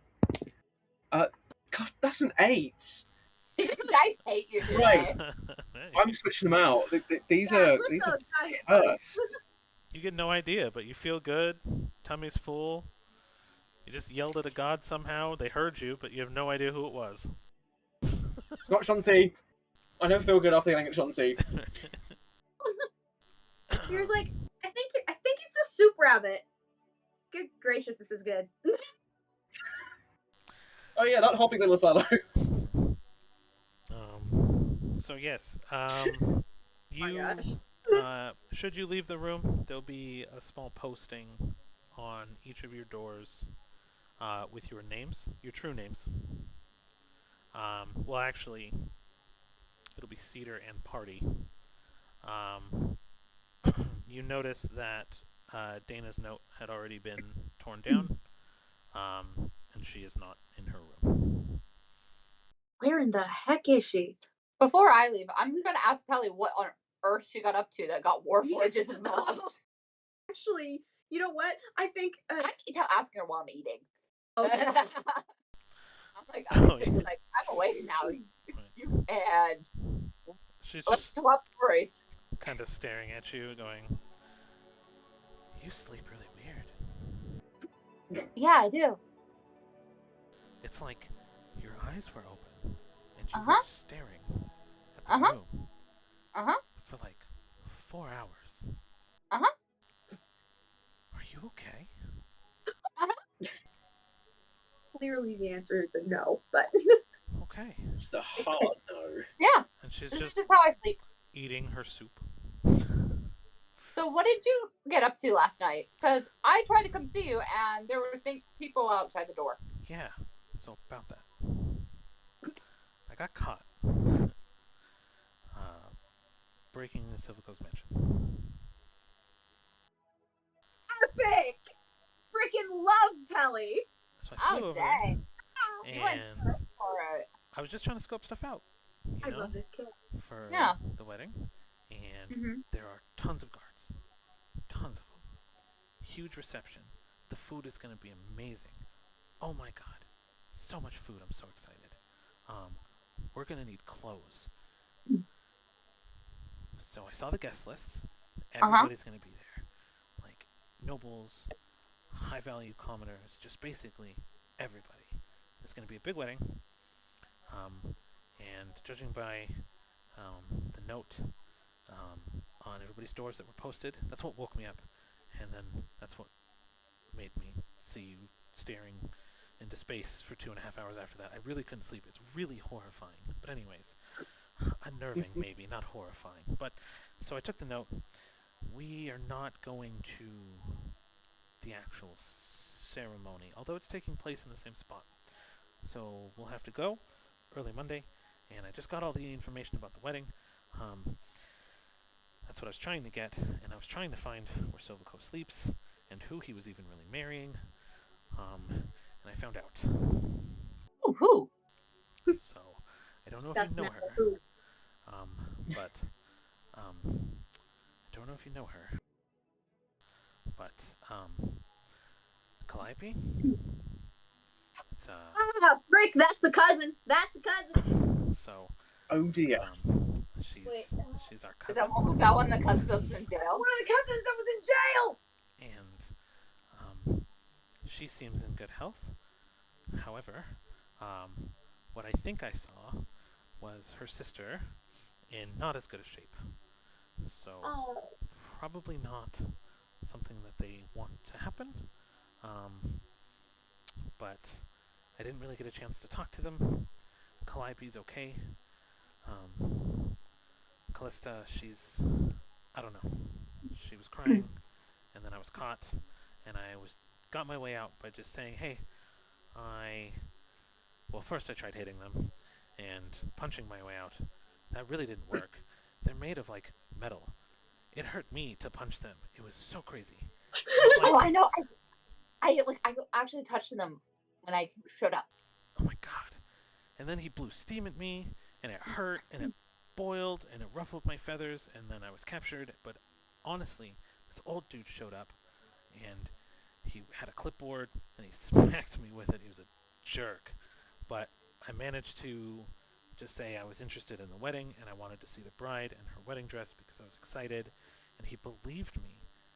The idiot believed me. But anyways,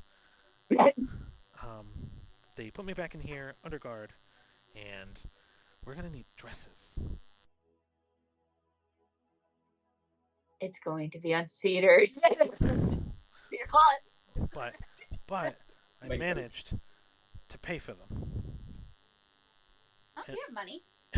She pulls out a bag, about 500 gold worth of gold and gemstones. That and absolute legend child. they're all pressed with, even the gems, they're all pressed with the Caleris sigil. Oh my god. Heck yes. Heck yes. This is amazing. So, let's go get everybody. Do you think Gail will wear a dress too? Let's I will pay you. I will pay you 5 copper if you can get him in a dress. let's get him. Let's get him like a dress or a robe, and we'll pay off the people right at the place, and that we're gonna go, and we'll say, hey, these are Air Genasi robes, right? That are like royal and noble robes, but it's actually just a dress, and we'll see if he does it. I high five Pelly. She high fives back, and she's like, ow, ow, ow. And then you notice that her hand actually has like a burn, like 2nd-degree burns. Oh, you should get that checked out. Probably. I don't think that's a sleep fix. I think I'll be okay. Let's just, celebrate the win. I won. What did you guys do last night? I fed Philo. I have no idea what everyone else did. Your sister flopped over paralyzed when I came in. So she slowly gets up and begins to That's when I hit you again. kind of rejoin the group, I guess. And she goes in and looks at Cedar and just kind of gasps. Good morning, Pelly. What happened to your face? Yeah, a lot happened last night. Clearly. Yeah, I got grabbed by some dude with a clipboard, smacked the ever-loving crap out of me, and then also gave me this so that I match Silvico, because that's what I did when I was 10. That's a little vindictive. He was kind of an ass, though. I met him, too. What? Oh my gosh, are you okay? Yeah. Cedar just kind of like, Cedar hops off the bed, like, just runs up and is like, just, like, older sister checking younger sister, like, oh my gosh, are you okay? I'm like... You notice some burns on her, but overall she's okay, and she kind of reiterates the same story that she told kiddos. You broke into his mansion, you legend. Well, rogue wizard. Yeah, I'm proud of you. That takes guts, kid. But you said Calliope and Callista are there? That's bad. Yeah. That explains why they weren't in jail with Sika. Wait, what? Oh, yeah. Sika's in this town. He's like in a jail cell. I know where he is. We can get him out. We'll get him out. Okay. There was like a really creepy lady there too. I don't think I want to know the context yet. That creepy lady kid is his head pokes in. Of course, that's where you're listening now. Okay. Well, the wedding's tomorrow, so Right. we need to get dressed. Clothes. Yeah. Yes, we need to go. We need to go shopping because as much as I love my outfit, this isn't gonna cut it. Exactly. So, what are we gonna do about armor? Because dresses aren't exactly weapon-proof. Oh no, absolutely not. Mine can. I'm actually wearing armor right now under the rest of my clothes. My friend Dimran, you didn't meet her. She was there like a while ago, back on the other continent. She made me some really cool armor. No idea the others who actually wear armor. Kiddus doesn't wear armor because wizard. I'm still hunting for a proper fix. Yeah, because the health point issue. Yeah, that and also We'll- not wearing armor sucks. We'll figure something out with Gale, and I don't want to tell Dana what to do. Do you know where she She is? scares me a little. No idea. Because I saw notes on everybody's door this morning, except for hers. Yeah, no, hers was taken down, and she is nowhere. I've no idea where she is. I could check, but honestly, I am not feeling up to that, especially if we end up running into trouble today. I'm gonna go pop with over to this. Dana's room. Okay. You knock and there's no answer. Can Well, I get to Dana's room? Can I take over? Sure. Cool. Oh boy. When you knock, the door actually kind of swings open. The room is completely empty. Just looks perfectly immaculate, as if no one ever stayed there, except for two things. The window is wide open. Mm. A bloody handprint on the wall, Nope.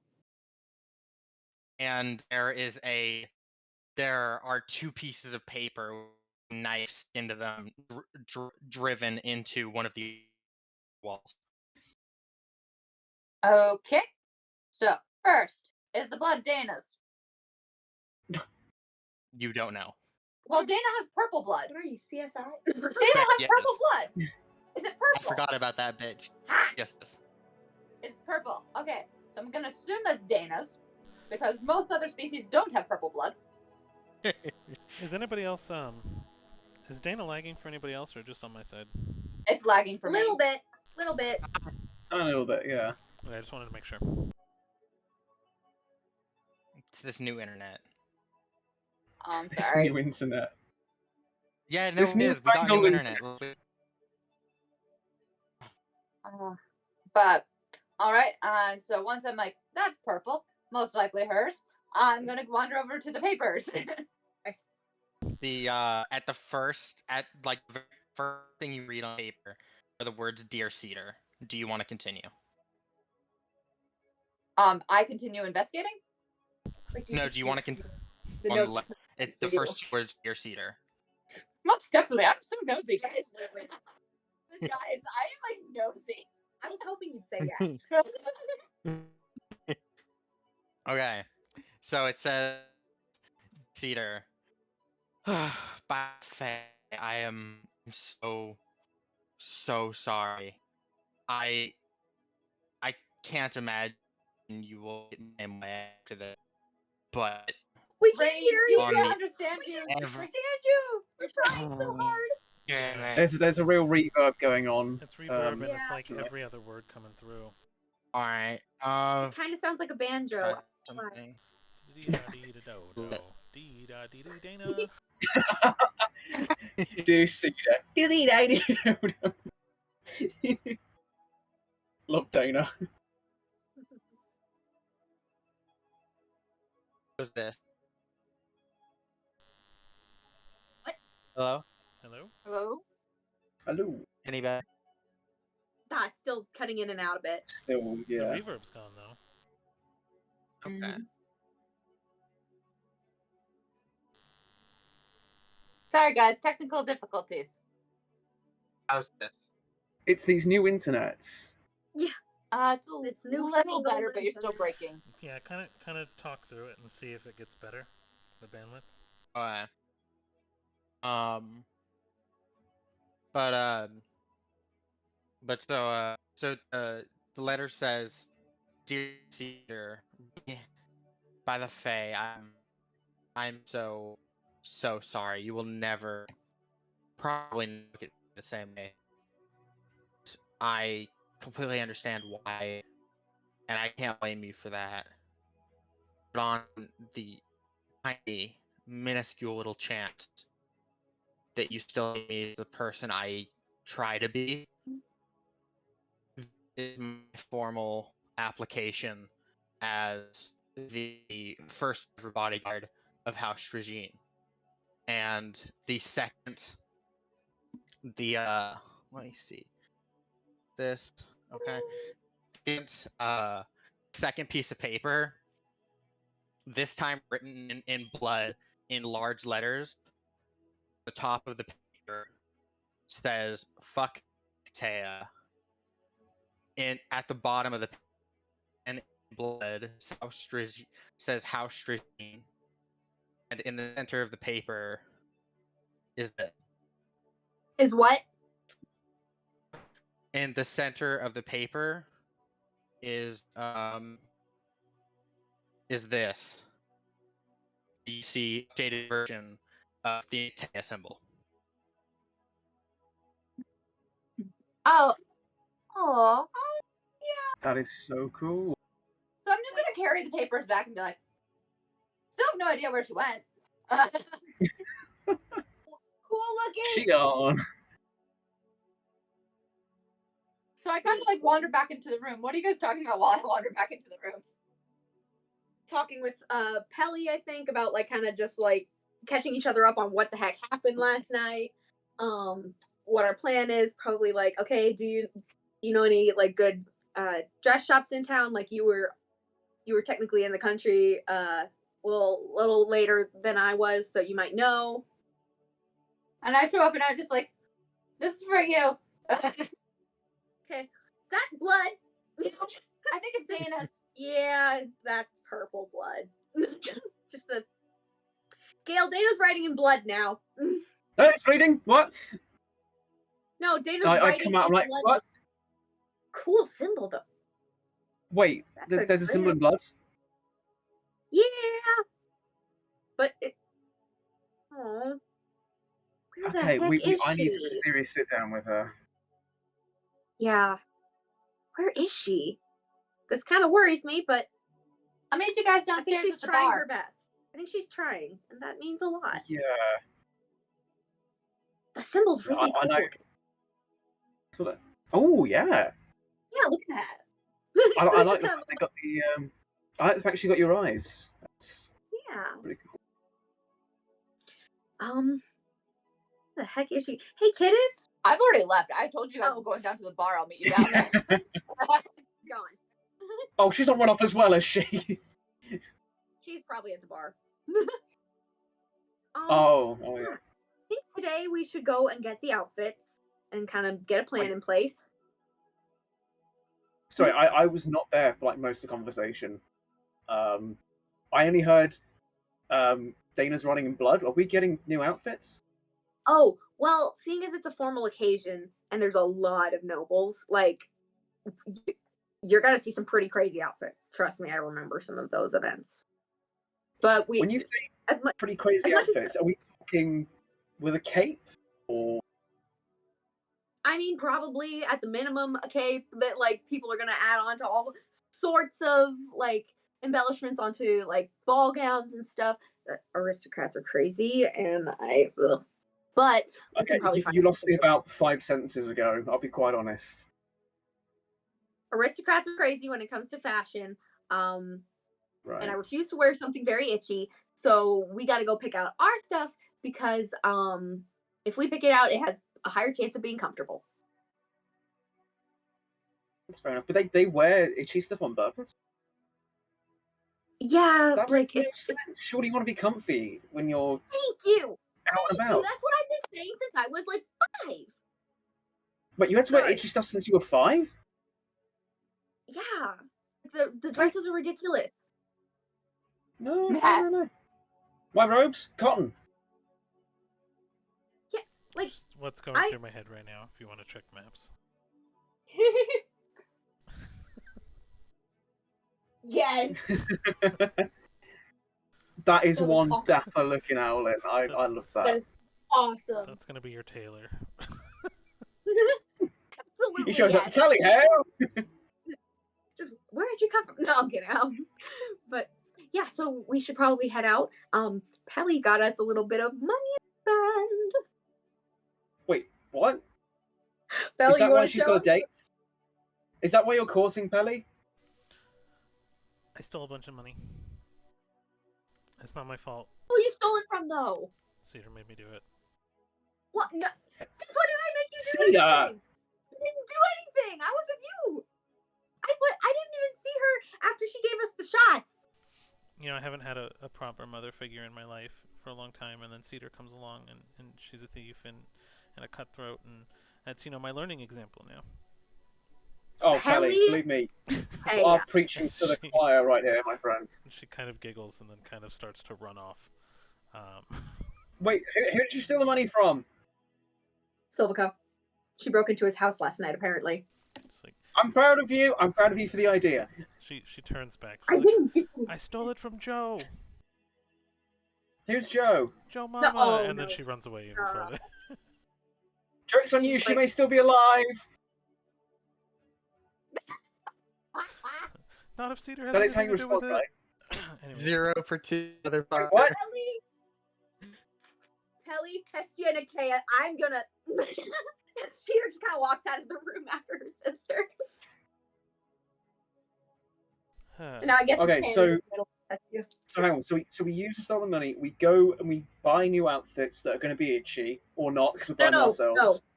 Yes, we're gonna choose our outfits so they don't have to be itchy. Okay, and then we go to the wedding. Is it tomorrow? I want to say. Yes. Yes, Okay, the wedding I'm with you is so tomorrow. Go And we tomorrow. found out who the bride is. And we kick Silvercoat in his itchy bottom. Yes.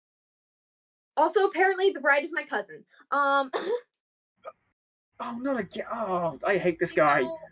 I know, right? He's the worst.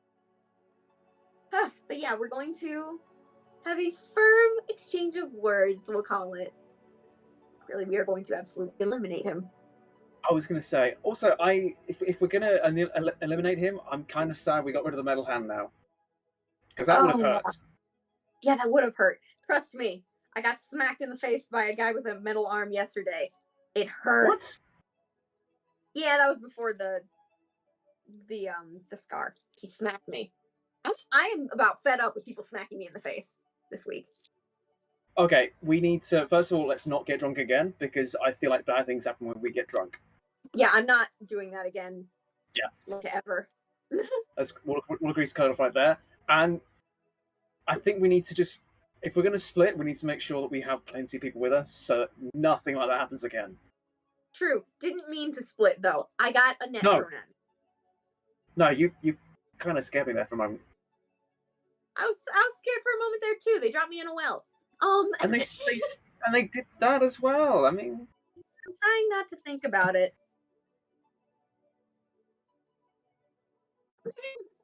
oh hey kiddos, how's the No. bar? I'm signaling the DM. I'm Oh. still downstairs at the bar. I don't know if you guys are there. Oh yeah, no. I think as we've been talking, we've been like walking down to the bar. Because before you guys get down, there's a couple things I want to ask. One, how big is Philo? Because I never actually established that last night. So interestingly enough, I'm glad you asked that question. He is the same size. However, you feel as if you're like 20 to 30 pounds heavier. Like you notice on your knees, they're almost getting tired as you walk. But you're able to keep pace, it's not slowing you down. You just feel like you ate a really big sushi dinner. And it's just Okay, like, so I'm not getting fat. you're not getting fat. You're getting, Okay. for lack of a better term, you're getting more dense. Okay. Your bones. My bones. Okay. Bones. I'm not fat, I'm big boned. Not fat, she's just big boned. See, I'm just thinking Captain Holt screaming "bone" from Brooklyn Nine-Nine. Bone. Lord. Okay. Two. I'm gonna like as I was going downstairs, I'm gonna pull something out of my bag of mundane items. Alright, give me a roll. Alright, roll D1000. 691. Nice.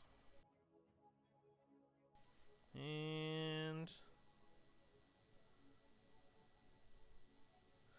a flat disc of layered metal, and it has a prismatic glass, like stained glass, center. Alright, can you send that to me? So then I can figure out what I want to do with it. And then lastly, as they come downstairs, I'm going to send a message to Reslin because it's in the AM. And apparently he answers better in the AM. Well, it's when it's the AM for me. AM.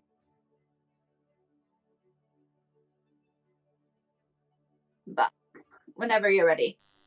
I'm ready. Okay. I received your message. I'm so sorry it took this long. So is someone counting? Oh, because I don't count when I'm speaking. Okay, restart. I'll count. I got your message. I'm so sorry it took this long.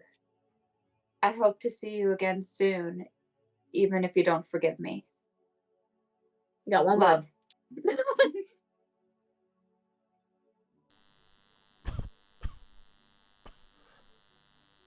It's wonderful to hear your voice again. Soon cannot come fast enough.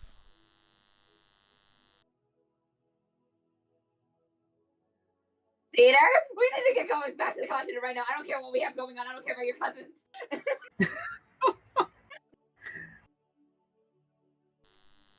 That's it for now. Shoot. Oh, Oh, that's dear. not good. You just, you guys don't, I'm assuming you guys don't hear that. You just see Candace go like, when you get downstairs. Kid? Kidis, you good? No? What's wrong, Kidis? How fast can we get to the other continent? Like right now? I mean, I have no idea, seeing as that would take like a sea voyage or like. No sea voyage. We gotta find a way to teleport. I don't know how to teleport. You can only do it from short distances. The only thing I can think of is Fey intervention. Why? What's up? Wrestling doesn't sound good. Oh. So whatever we're doing It should here. only be a shopping day. Do you want me to check on him? Yes. Great.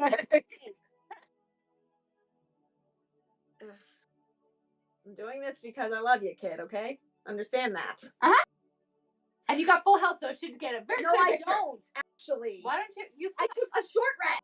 You took a short rest. That's stupid of you. So it didn't take long.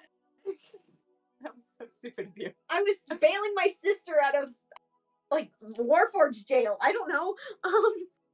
And then, okay, Gail, you said you wanted forewarning. Here is the warning. All right, Argos. Okay, hang on. I'm just gonna grab hold of the shoulder. By the way, please tell me the bar's empty at this point. Same like kind morning. of group of people that you came in with are around originally. Okay. Hey, Argos. You awake? Yes, There you are. always. Wait, Gail, you're not taking any of the pain, are you? Because That's the idea. wincing. You do realize that last time you guys did that. Yeah, no, it took half from each of us. Not like you don't have to do that. I appreciate it, but I don't want you to get hurt. I thought maybe if I tried this time, because we weren't going too hard at it, maybe it would just take a quarter. Okay. That's sweet of you, though. Okay, no, I'm coming back, buddy. Just patience.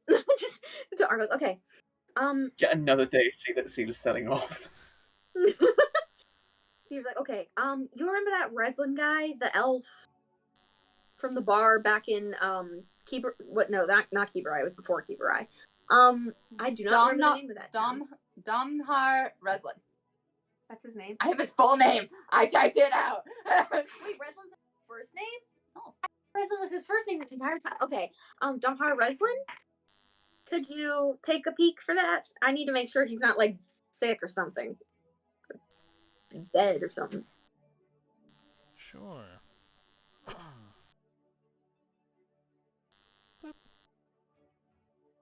Still haven't gotten proper character art for him. But he's in a place that you actually recognize.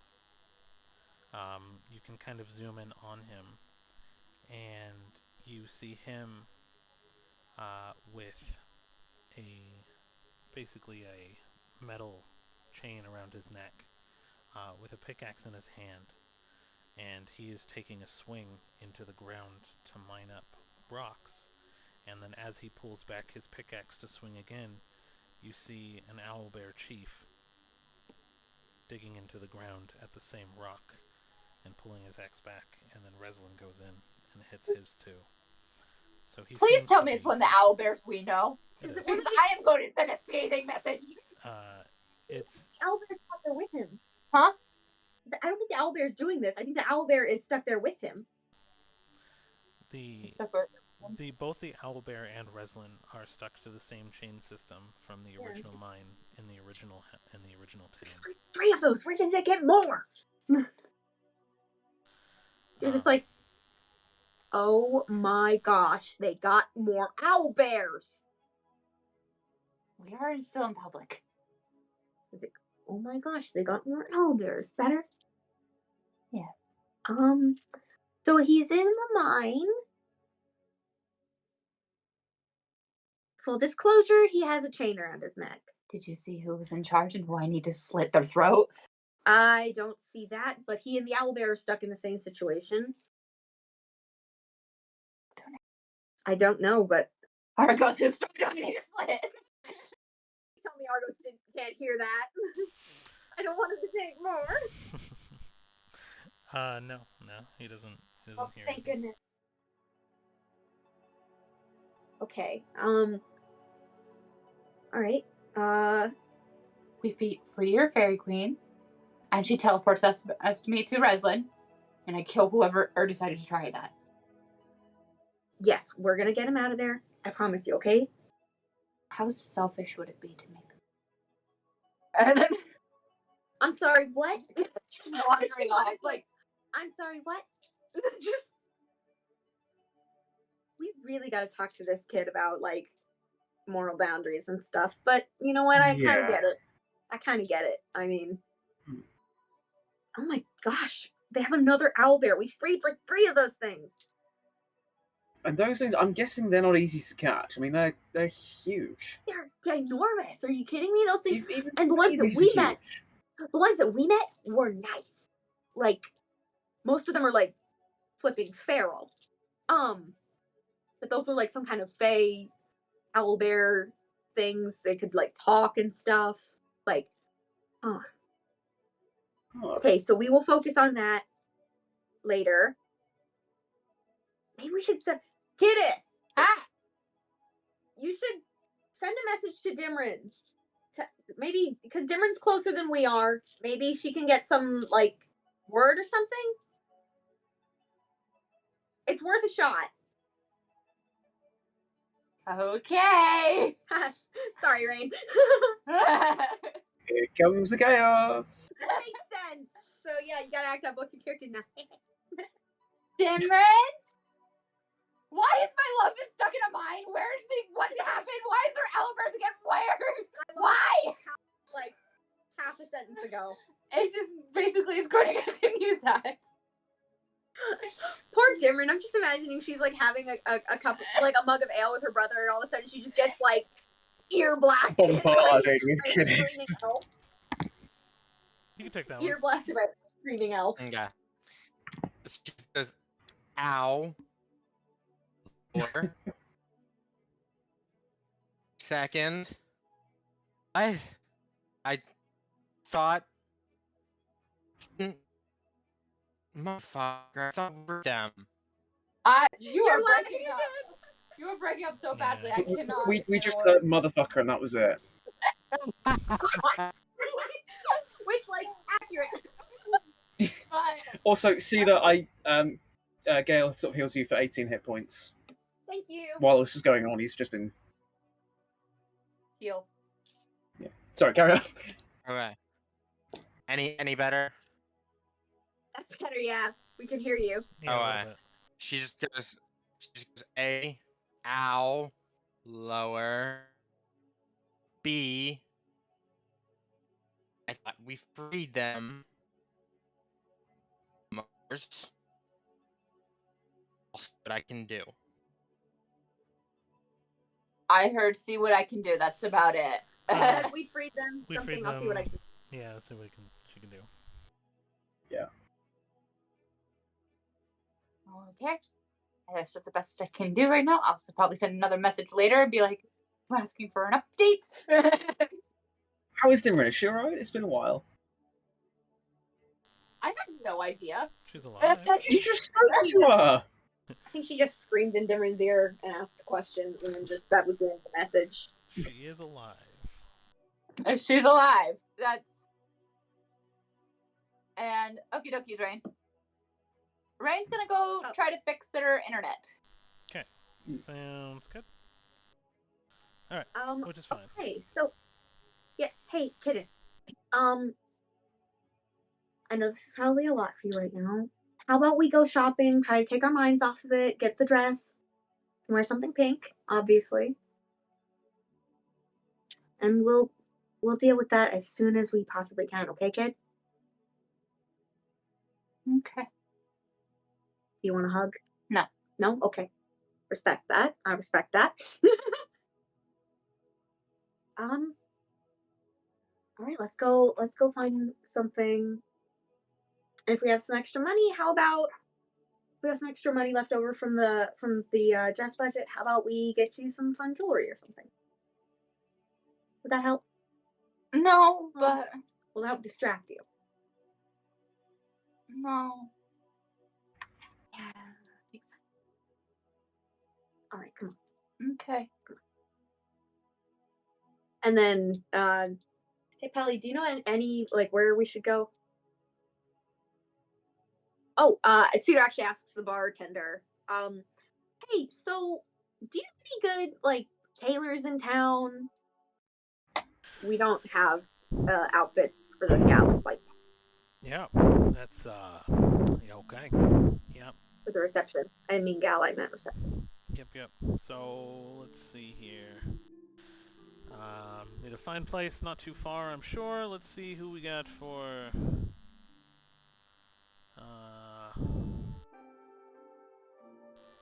I not have tailors? No, I don't. I gotta add tailors to my list. I got everything else. Oh, and Doku, you got the pictures that I sent you a while back for the different outfits. I did. Right? What it will do is I'll say that you can kind of pick out the dress that you want and just kind of explain what you're wearing, what you're looking at, you know what I mean? Stuff like that. Mhm. Yeah. Let's see here.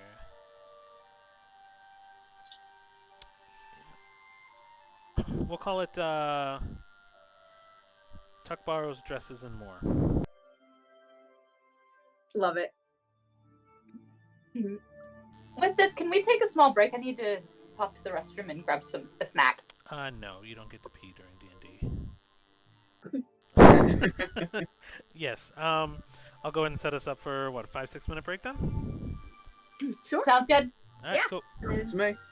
And crashing a wedding. All right, for those who And are then crash my luck. watching, And we're then gonna go and then getting dress shopping and wedding crashing, but we are gonna take just a quick break. sounds like a fun day. Right, and you know, relieve ourselves. So we will be back here momentarily. Bye, everybody. Bye. See See you y'all in a in a bit. minute.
A little bit better. Keep talking.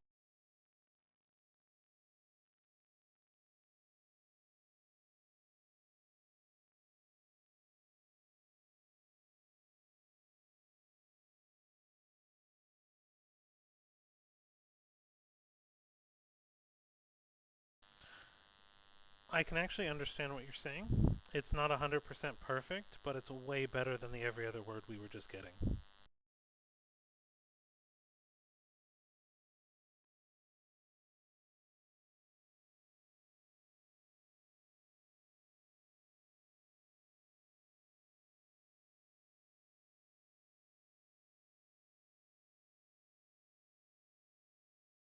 There wasn't as much reverb. Yes.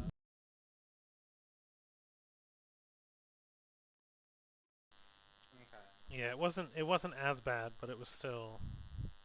Gotcha. So yeah.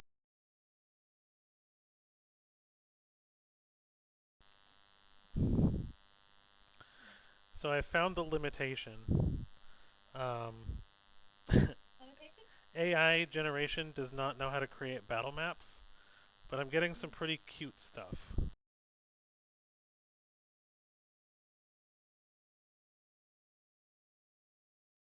Hang on, I just put it up on maps. Horrible, and I love it. I love how it. adorable it is. I also hate this Silverco. What? Yeah, it's funny. I was like, owl wedding reception battle map, and this is what I got. So I got the gridded floor, but it doesn't understand maps. It's like, here you go. It's like, I don't know Damn, tabletop. ChatGPT is really good. It's like, here, I made this. And it's like when a kid comes up and hands you a drawing and you're like, is that a cat? It's an elephant. Oh, it's beautiful. Is that a cat? That's a person. You want to see how posh people drink out of tankards? Yes. Yeah. Also, I love the symbol. Used a straw. It was a joke.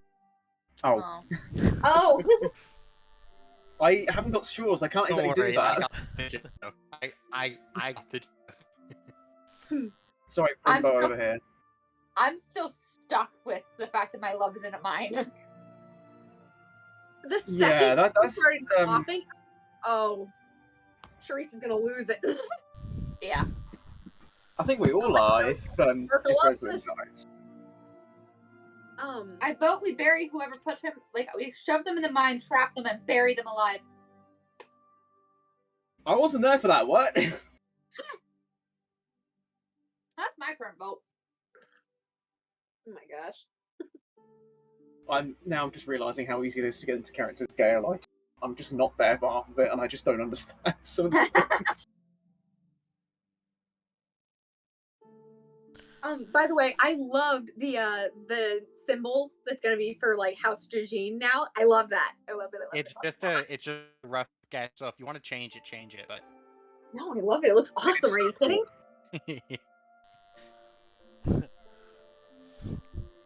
So. I also love oh, she's writing in blood now.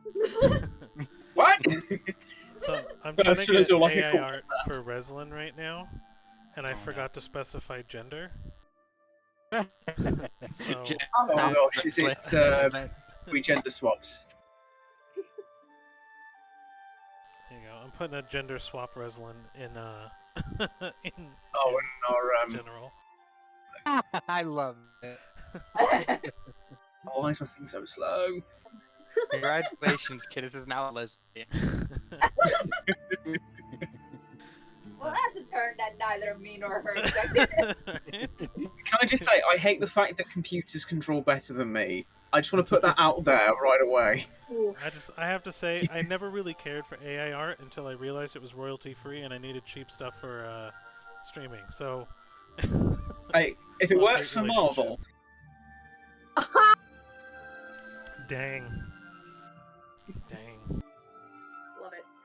All right, so dress shopping. What's up, everybody? We go to the dress store, the tailor, whatever you call it in this era. All right. So I got low res dress shop for y'all. Here you go. Woohoo. Low Reslin dress shop. Low resolution dress shop. It's got hats, accessories, all sorts of fun stuff. It's right actually down the street from where you guys are at, only a few blocks away. You have kind of the main market, and then you have a lot more of the established businesses and stuff like that. And you kind of find it without too much issue. And you go in, and it's actually, you see probably, a half a dozen people being fitted and tailored to a couple of different, dresses, suits, things like that. Let's see here. The guy behind the counter kind of approaches you, and he's like, "What brings you in today?" Oh, hello. Me and my friends here, we need outfits for the wedding tomorrow. Tomorrow, and you're just now getting Yeah, them. I know. It was Okay. it's a bit of an emergency kind of deal. Traffic was a nightmare. And our dresses got ruined. Well, I hope you understand that anything that we make will probably be less custom but more premium. So, as long as you can pay, I'm sure I can get an order for you tomorrow.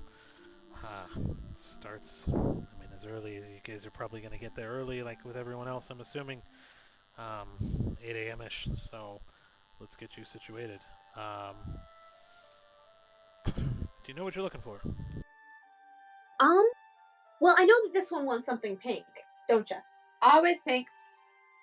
And then I have no idea what Pelly wants, and I'm probably gonna browse, and I have no idea what you want, Gil, but I guess Clothes that fit. I don't know.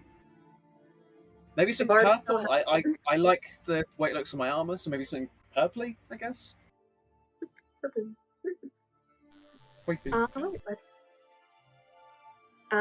I guess let's look around a little bit. I guess. All right. Yeah, It's been a sure. long time since I've gone like dress shopping. I've never been dress shopping in my life. So yeah, you guys kind of glance around, and I'll just say that by the turns of it, it'll probably be about 50 gold per outfit that you get, and it will be basically what you want. So when you want to, just go ahead and explain what you'll be wearing. You guys can actually kind of take lead on what you'll be wearing. Since you said dress, he will bring you out kind of a very elaborate, alternating kind of like folded stripe, but in like a diagonal, kind of like almost like a toga. But it'll be kind of a really nice purple and white, because he hasn't really seen your species before, so he doesn't really know what to get you. Oh. So he kind of just gets like a toga, and it's like purple and white, and it's really like silky and really pretty, and he kind of just, it drapes over you, and it's got a small train on the floor by like 2 or 3 feet behind you. I mean, it's beautiful, but I think I'm going to step on it. I don't want to because it looks fantastic. And I don't know. I was maybe looking for something that maybe covers me up a bit more.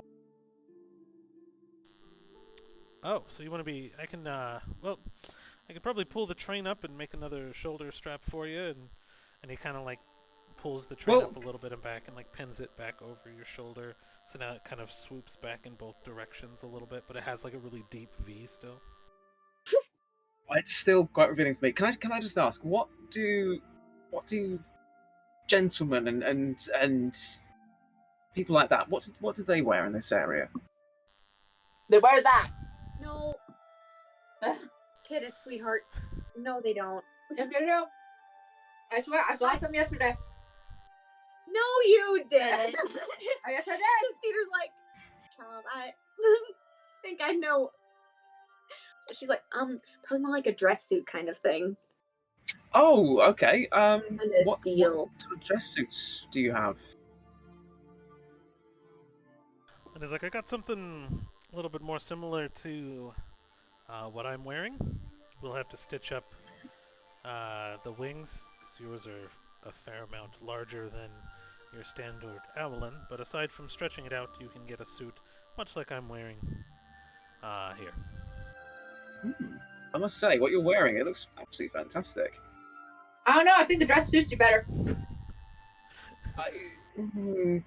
It's the plunging neckline. I don't think I could pull that off. I don't know. I think you got the body for it, but Thank you. I'd prefer to have a shirt underneath. Even with this, I've got something on underneath the armor, so you know, I'm modesty. Got it. All right. Well, we'll get you looking pretty dapper then. And he kind of pulls out he pulls out a suit, and then he was like, maybe something a little bit more your size. And then like right as he pulls it out from behind the other hanger and puts it up front, and it's like a little baby suit, and it's it's like 100 sizes too small, and he's just got a really big like grin on his face, like he just pulled a prank on you. Now.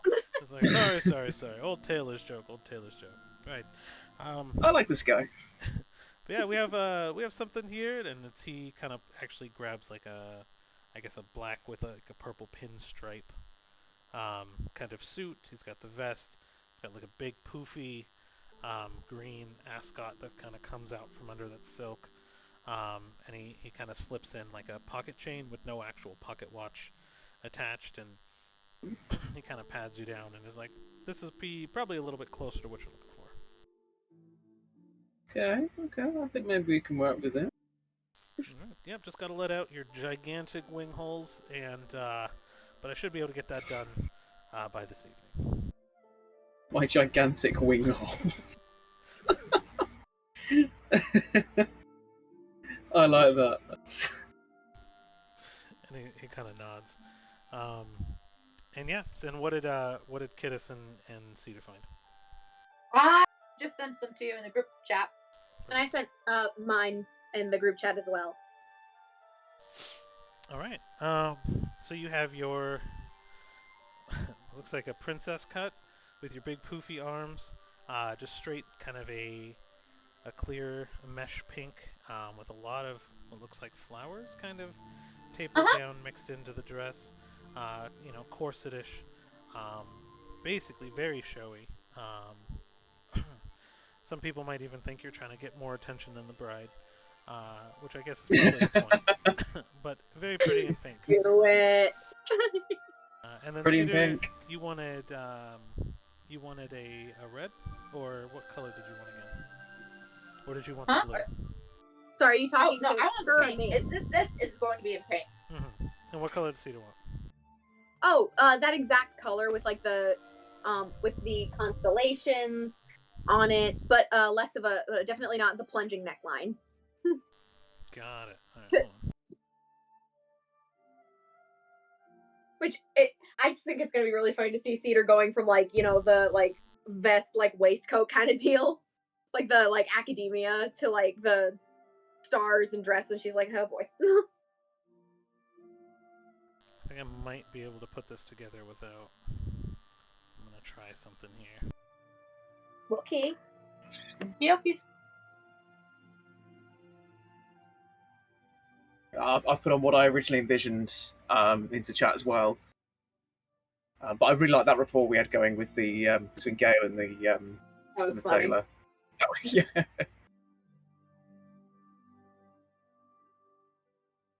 We should go Where clothes did your shopping more token often go? in this. I want We some should. clothes. I lost your tokens. No.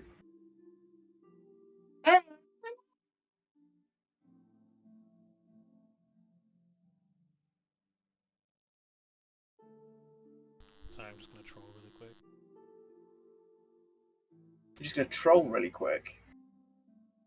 Oh no. Oh dear. I'm scared. I feel like that's just your DMing style.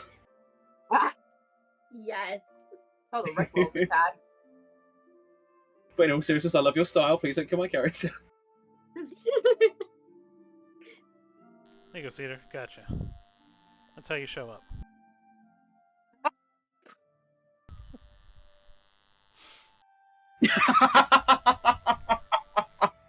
Oh my gosh. So, anyways, yes. I so you mean, have yeah. just a beautiful blue. Definitely not the plunging neckline. Right. Just a beautiful Exactly, blue what happened to your celestial feathers? dress. He kind of brings that out for you, and you're like, just not the plunging neckline. And he's like, all right, we could probably pin this together, give you a little extra oomph. And he's like, I get you. And he kind of winks, and he kind of puts a couple of bobby pins in the dress and like in the back too to kind of bring it in as well. So it has this really beautiful flowy, but celestial star and moon. And be like, you'll definitely steal the show in this. Amazing. And he kind of compliments your pick. He's like, this was one of my finer pieces. This will probably run you, with tailor and expedite, it's probably going to run you about 75 gold. Gorgeous. Your airy friend over there, I can do in a green and purple pinstripe, kind of exactly with modification about 50, 25 for the pants, 25 for the tops. And then the pink dress for your friend, don't have to do much modification, probably be close to 40. Alrighty. Oh, and Pelly, what do you want, hon? She comes out in this like beautiful like green, almost like kinsei dress, where it's got like a lot of like sequins kind of going up to the top.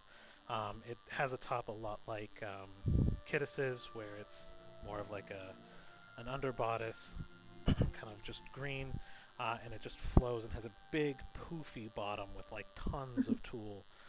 Like hundreds of dollars of tulle, or like hundreds of gold's worth of tulle just poofed out. Fabric is so expensive. And it has a lot of like of the, again, like Kittis's dress, it has a little bit kind of like the flowers kind of braided into the tulle at the bottom. And she has, you can see her kind of fitting knives into the sides and replacing some of the boning of the kind of corset top with knives, and working the hilts of the knives kind of into the design of the dress. And she's like, I think this will do. And he's like, yes, one of my finer pieces. And like, that'll be about 120. The tulle is very expensive. And she's like, I'll take it. And she's like, I'll wear it out. And he's like, you don't want me to bring it in? And she's like, nope, I can fit more into it this way. And he's like, okay. And he's like confused. Oh, Pelly, that looks amazing, sweetie. Thanks. You don't look too bad yourself. Thank you. It's like, I love this bottom. It's so cool. Where are you going to put all your stuff?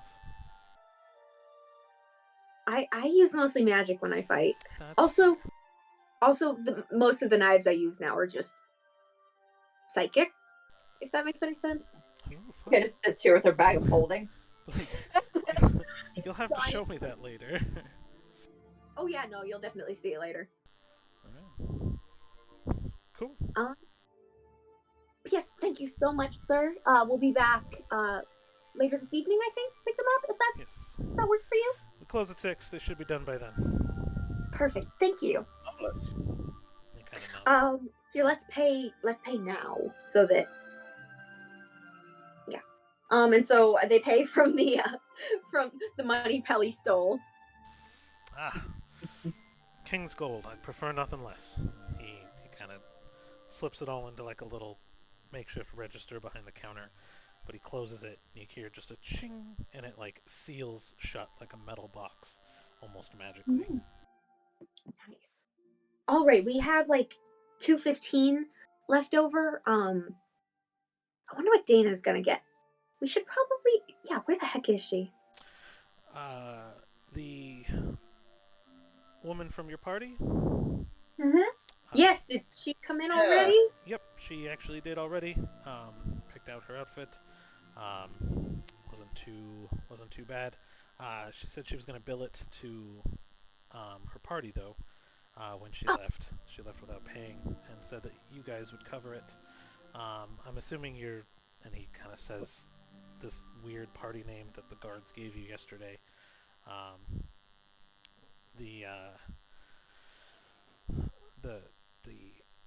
The Fibbers, I guess, is what the guards were calling you.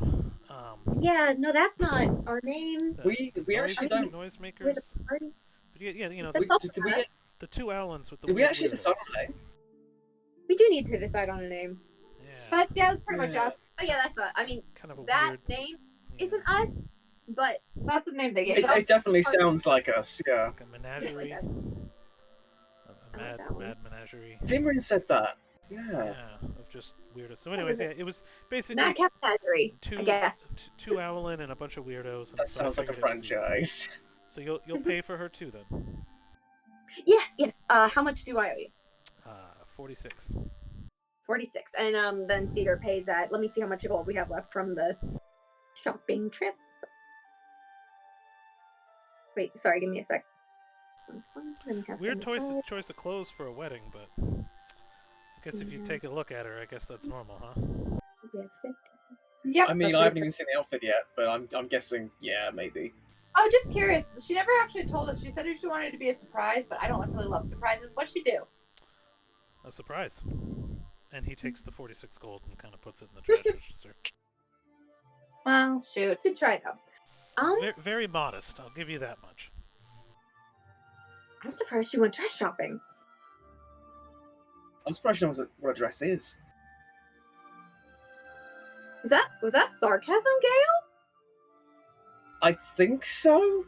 Oh my gosh, she's learning. Is Dana here? Oh no, what have I done? Just to sound off. You still with us, Dana?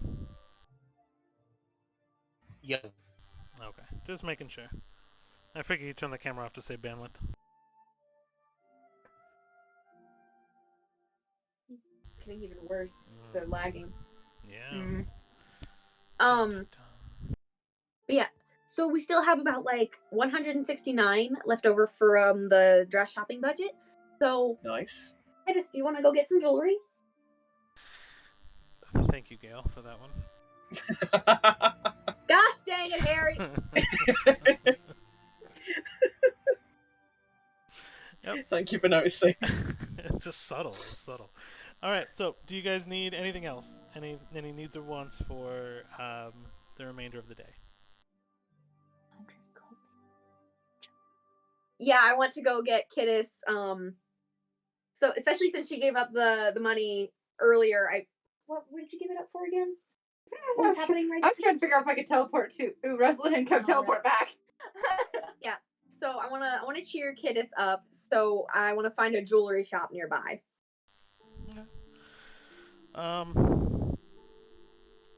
I'll say that if you wanted to, in the same place, if you want to continue working with the same Alan guy, he has a selection of jewelry to kind of accent stuff, but if not, then yes, you can find a general stop that would have a lot of nice things. There would also be like a bazaar that wouldn't be too far, that would have like street vendors with like nice things, depending on how they may or may not have been procured.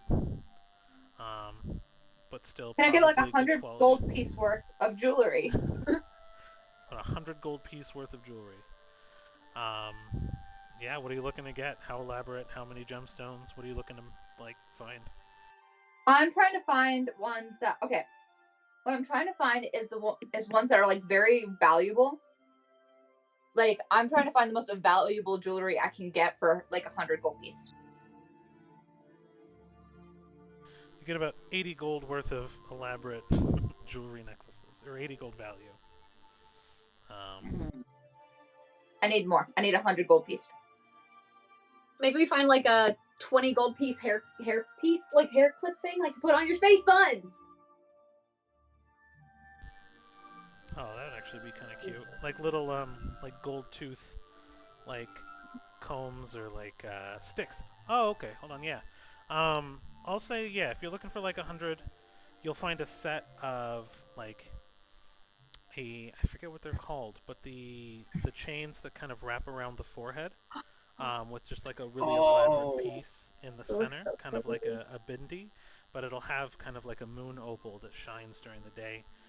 It'll wrap around. It'll have hair sticks that you can kind of push through and wrap around your hair that actually kind of creates a coherent piece with some danglies of like suns and moons, so you can kind of match Cedar's dress. I like that plan. Yes, that's so cute. All right. If you want it to be about 100 gold's worth, it'll probably cost you around 130. Alrighty, and then we can put 39 into the just the regular funding tank, I guess. Sounds like a plan. And so Cedar pays the guy, and then she puts it on Kittis, And he just kind of like puts the hair pins in. Like it's a very big sisterly, like motherly kind of move. It's really Yeah. cool. Candace, it looks amazing on you. Thank you. Sorry, I'm It typing does look down really what I have. nice. What? It looks really nice. She's typing down the headpiece. Yeah, headpiece. Yeah, go. You guys continue. Oh, thank you. Oh, what should we do for the rest of the day? I don't know, but I don't understand that music. I think Chuckles the Clown just walked in or something. Not what I thought that I'm was. looking for something. No, you know what? Something subtle. We're gonna pause this for a minute until I find something better. I was like, the music's been pretty basic today, so. Like, So, demonic clown walks in. Please no. there we go. Chuckles, you were a mediocre clown at best. I remember when you killed me. Gods, you were strong then. I wish there was wine in hell. So as you guys make your way around, there's various bazaars. You see a lot more market people. A lot of people who are not necessarily Owlin as well are around. So you can tell people have traveled in to be here to kind of sell and vend, and you'll see pieces from various parts, and the whole town just seems to be a lot more alive and celebrating kind of the wedding, even though people here aren't really invited. A lot more like the commoners. You see a couple of people like clutching their passes and wearing their little like wedding berets or like not a beret, brooch. Like as a pass, thank you. I was like, yeah, what's this? Like wedding brooches and stuff, to kind of as like a badge of honor, that they are invited to like the ceremony, and not just the reception and stuff like that. So you remember on the piece of paper that you guys got this morning that they tell you when to kind of show up and when the general mass for the reception will be there, and just kind of a general outline of the festivities. That was what was on the paper on the door, so you guys kind of know what you're walking into a little bit tomorrow. But the town just seems very alive. Is there anything more you guys want to do aside from pick up your outfits? I don't know. I kind of want to get to the wedding already. You know. Yeah. That's fine. All right. Like, I might ask my. Okay, I think I'm going to ask my mirror something Go ahead. before bed. Yeah. So we'll say we make it back to the tavern. Different bartender again. It's the third one. This one's a woman. But she seems to be really entertaining a lot of the people. People are less at the table eating the banquet and more just surrounding her as she's kind of telling stories. But she knows of you and kind of motions you.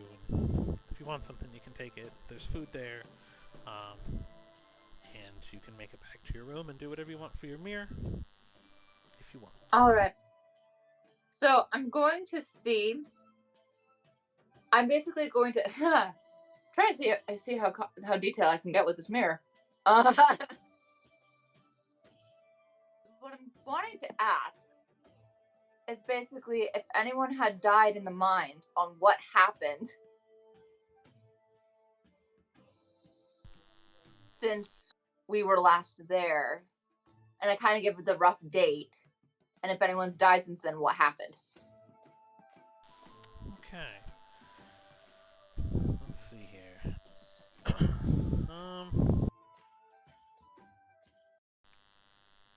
So your mirror surface breaks as it does normally. And a drip from your own mind kind of hits the mirror and breaks the surface and causes a ripple. As you ask your question, hey, has anyone come from these mines? Does anyone really know what's going on down there? And you hear a couple of voices answer. And they say,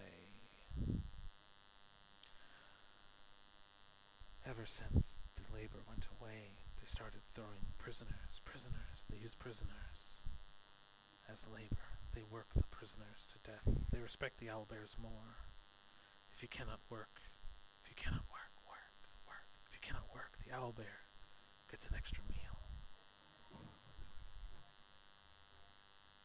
I was eaten alive. Not strong enough to fight back. I couldn't fight back. Don't stop working. Never stop working. And Amir stops talking, and you're back in the tavern.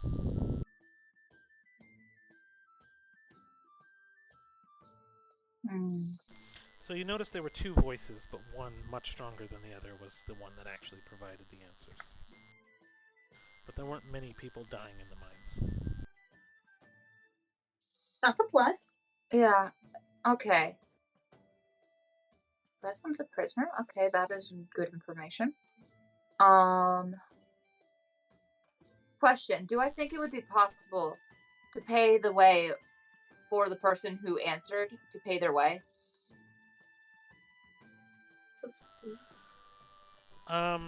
Since they've already gone through their passing, they're going to yeah. I mean, you wouldn't need to at this point. Okay. So, I mean, you could offer a prayer to any god or deity of the dead that you wished. I'm not praying to them right now. I'm mad at both of them. But no, you wouldn't need to pay the way. But you could have them in your mind next time you do a prayer or something. You know what I mean? There's ways to honor them, but you wouldn't need to pay. Okay. Thank you. All right. So the festivities kind of conclude. If you guys turn in early at all, you will see that most people are actually staying up late, but turn in probably around 8 or 9. There was a note on Dana's door that just says, I'll see you guys tomorrow morning. Or I'll see you tomorrow at the wedding. Indicating that she's going, but kind of taking her own way. Sorry to speak on your behalf there, but I figured that's probably what you were going to be conveying in broken lag English. You're good. Okay. So yeah. Anything else that you guys are getting ready for? I think they get the outfits, and I would say Cedar probably heads back to the inn. I don't know about like the others. I think the others do too. Yeah, I'm just heading back to the inn, and I'm just basically checking up on Philo and see if he's up. If he's up to eat the dreams of everyone that's in the inn. I don't want to risk going out again. You get this feeling of just being heavier and heavier. It seems that as you guys were out and about, anyone that was passed out in the vicinity had their dreams kind of sucked out through their ear hole from him. And he is. It's just. I just imagine Philo putting a little dream straw in the ear and being like. Is it like an actual straw, or is it more like a butterfly, like proboscis kind of deal? Right. That's probably it, right? I'm actually like a crazy straw. It just the Teletubbies bowl. He just scoops it up and then just drinks it in a big circle. Oh gosh. But it's in the shape of like a middle finger, just sticking up. Once I get to the inn, Cedar kind of goes into the room by herself for a bit. It's kind of like, "Hey Strix, I don't know if you can hear me. I don't know if you can hear me either, Mom and Dad, but some pretty big things are going to be happening tomorrow. I'm nervous, but I'm avenging you all. I love you. I know one of you loves me. I hope you're at peace, despite everything. Just, I don't know if you're listening, but Strix, I'm doing this for you. I love you. I miss you. Good night." And the time before she goes to sleep, she's kind of just like sketching in her notebook, kind of working on those little the newest magic spells that I sent your way. Okay. Roll a performance. Okay. Let me see what I add to that real quick.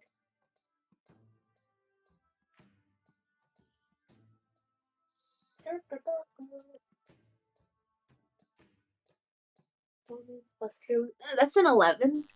Okay. That's all I needed. Better than my rolls tonight. I can't wait for combat. I'm assuming you guys are all saving your big rolls for combat.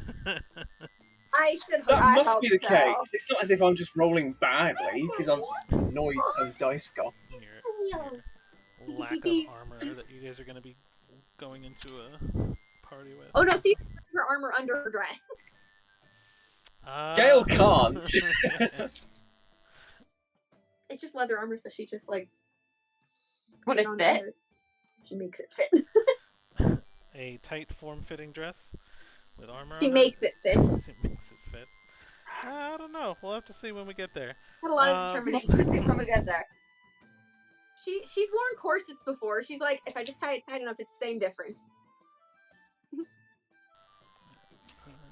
Okay, so the next morning, Hey, Sam, can you hear me well? sort of, yeah. Cool. Can I go over for just a second because I just thought of something I want to do.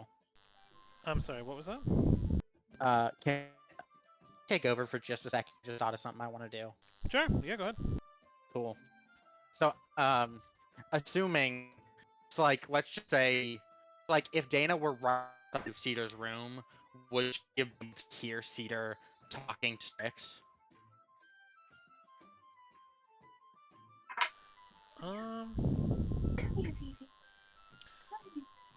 So yeah, because you were kind of in the same area. She went to a room. She's the next room over. Well, like, if she were, like, right outside the door to Cedar's room.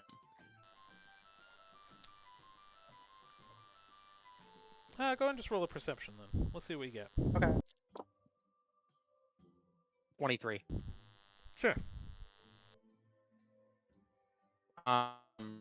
So, there's just gonna hear this thud against her door, and nothing more. Cedar goes and opens the door. And there's just this rock at the end, sitting on the ground as if it had just been thrown at your. It's kind of pulsating. What is pulsating? Because we missed what it was. I didn't Rock? get much of that. Yeah. There's something leaned up against the door, and then something, and then it was pulsating. It was a rock was thrown at the door, and when she opened the door, there's a rock sitting on the ground, like pulsating with energy. Oh, okay.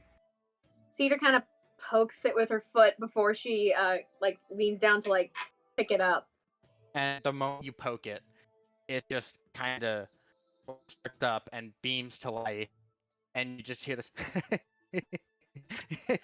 He was a good person. He was a good person.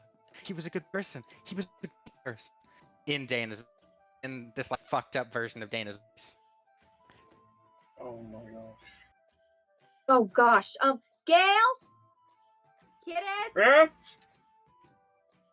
Kiddes I'm now having has dinner. all her pets out of her bag. Is the rock still going when they get there? No. What's up? So this rock, and then she explains what happened as best she can. I touched it, it was pulsing with energy, and I heard Dana, she does not sound balanced, and I'm talking more than usual. And she just kept saying something like he was a good person, and I'm getting concerned for her. You had that from the rock? Yeah, the rock started, I don't know, it wasn't talking, I don't think it had a mouth, but it was like a recording kind of deal. It's like a sending spell through a rock, I don't know. Okay, that's really, really weird. And she didn't sound like herself, is what you're saying. No, she sounded unhinged, and I'm talking more than usual. Okay, I'm definitely worried about her now. Should I check to see where she is? I mean, I'm about to head to bed anyway, but after that, like... I'll head out with you if you like, and we can. Yeah. Here, At least if we. let me just Argos? I'm gonna go. Go where? Where are you going? Back to my room. Okay, good. I'm trying to feed all my pets. Okay. You do that. Keep an eye on Pelly for me, okay? Okay. Make sure she doesn't break into anywhere tonight. Come on, Agatha, get off the ceiling. Yeah.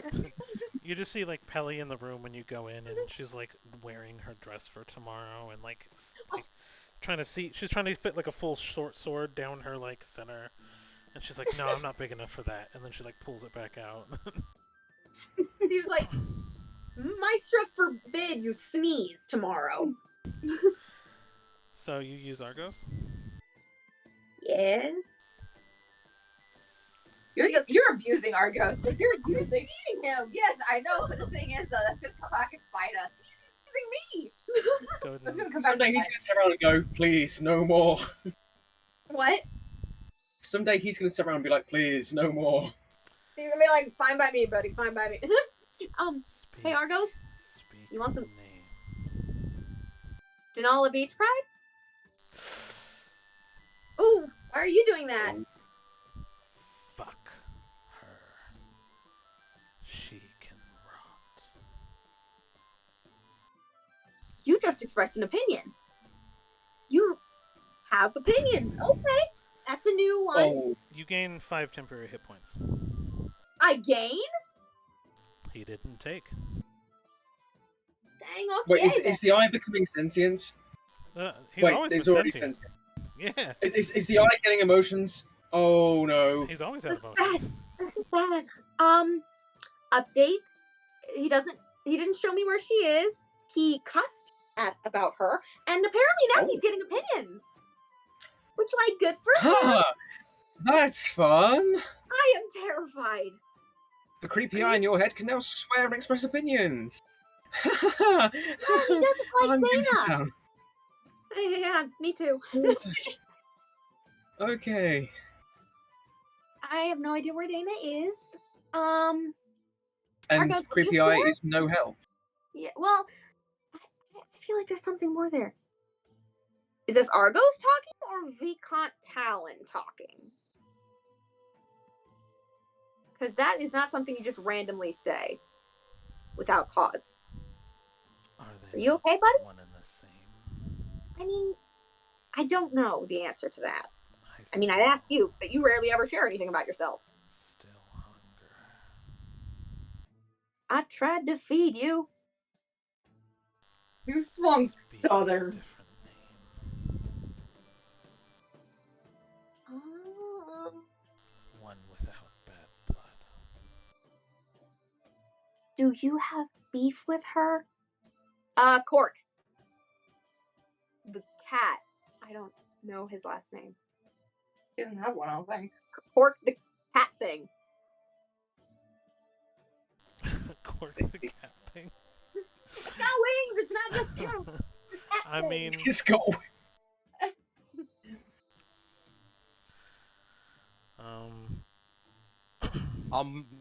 Get easy.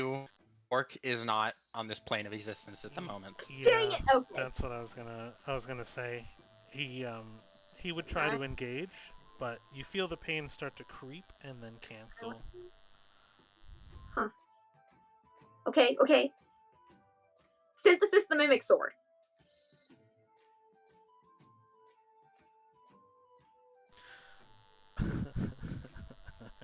All right, that's good. Wait, hold on. That's Yeah, actually the word. you're reaching. All right.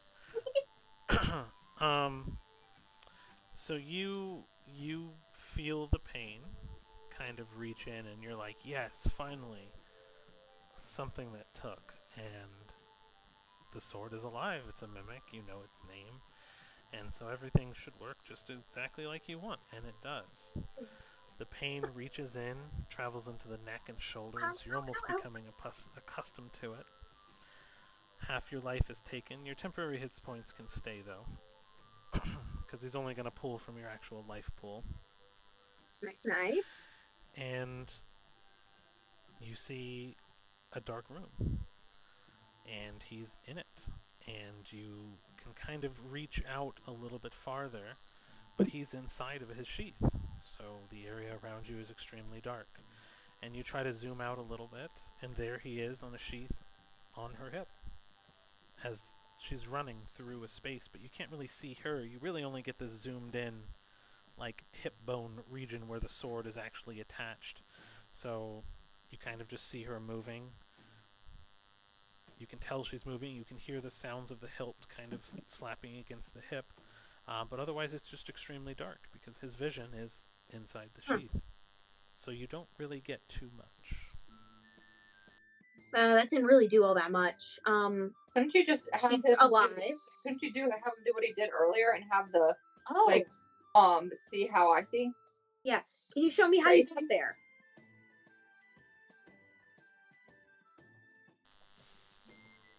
I don't want anything to do with that woman. I've been traveling with her for months, and you are just now mentioning this. I've never had to look at her before. You're my eye. I've been looking at her when I look at. I have no idea how any of this works, and at this point, I am too afraid to ask you. Are you gaining sentience or something? Because you're like acting more and more like a person, and I didn't know you before, so I have like zero metric on how you would normally act. I love the fact that like Gale cannot hear the other side of this conversation, so he was just sitting on her bed. Gale is really confused. He's just kind of like, what? You die. Your last feeling persists. Hatred I'm sorry. exists. Can I ask you a question? If you're willing to pay for it. Sure, why not? I heard that you were like hanged. Was it justly or unjustly? Don't worry, you'll stay in my skull either way. I don't want to take you out exactly.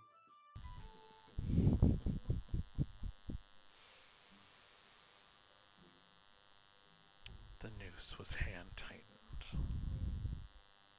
And you just feel this rush of just pale whiteness as your heart kind of palpitates, and he takes half your life as it drains you. Ow, ow, ow, ow, ow, ow! Dang it! Oh, not again, not again. Okay, sometimes questions cost stuff now. Okay. We learn new things every day! And what comes to the surface is not a vision that you can interact with and see, but it's almost like a memory. As you see Viscount Talon push to his knees. Now you see only the vision he sees, so he can't see behind him. But he's pushed down to the ground, the noose wrapped around his neck from behind, tightened like a garrote, as he's hung up and strung over the shoulder of someone else. They kind of backbend him over the back of the person, and with extreme strength, your 15th cousin, I don't remember what he was to you right now, but he's basically being strangled as he is looking straight up at his ceiling. He was murdered in his own home, assassinated from someone who he couldn't see.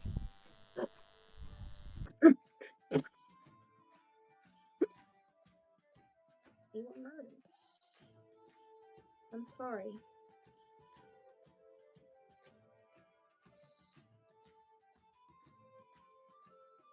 I'm sorry, Argos.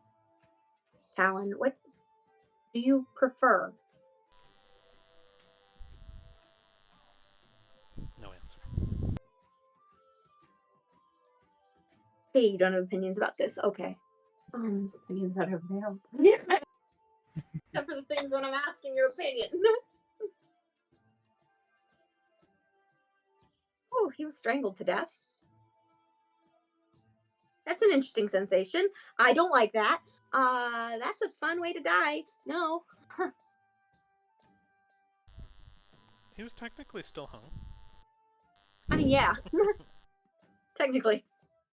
I thought he was, I thought that was like a sentencing kind of deal. He was killed in his own home. Yeah, that's not a judiciary kind of sentence, I'm guessing. I don't think this was. That was an assassination.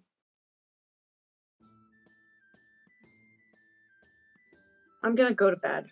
I can't think about all this right now. Yeah. I need to focus on what we're doing tomorrow.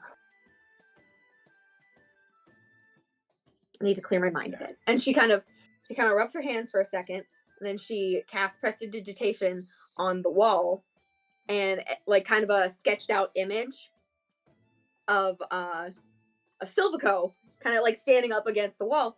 And she kind of just sits back on her bed and starts like making little like the little psychic knives and just throwing them. You should go to bed. And she does that until she goes to sleep. Okay, well, I'm just next door if you need anything. Good night. And I leave. Can I ask what you can clear my with the mind. rock? Target practice.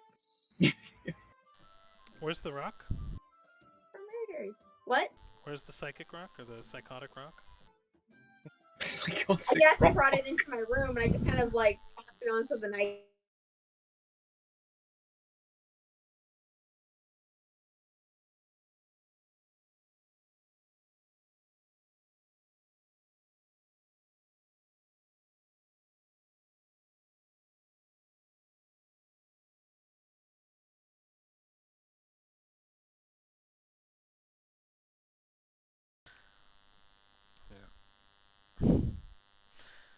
Alright. So the morning you're woken up with the sounds of fanfare that echo through the entire city. And almost like an announcement. Stand like, I don't know what the heck to do with this. Older partner cheers, baby. Oh, I think I might have lagged there for a second. There we go. So you hear the echoing of fanfare throughout the entire city, waking you up. And you hear the echo basically billowing over the entire land, coming from the actual higher up mountain cliff, military base. And you just hear the words, "The wedding begins in 2 hours. All attendees, make your way to the castle." Oh, here we go. And so that is quite the awakening. and so the fanfare dies, and the whole inn begins to kind of stir outside. You can really see or hear a lot of the stuff, and there's people outside through the windows. You can see kind of running through the streets, excited.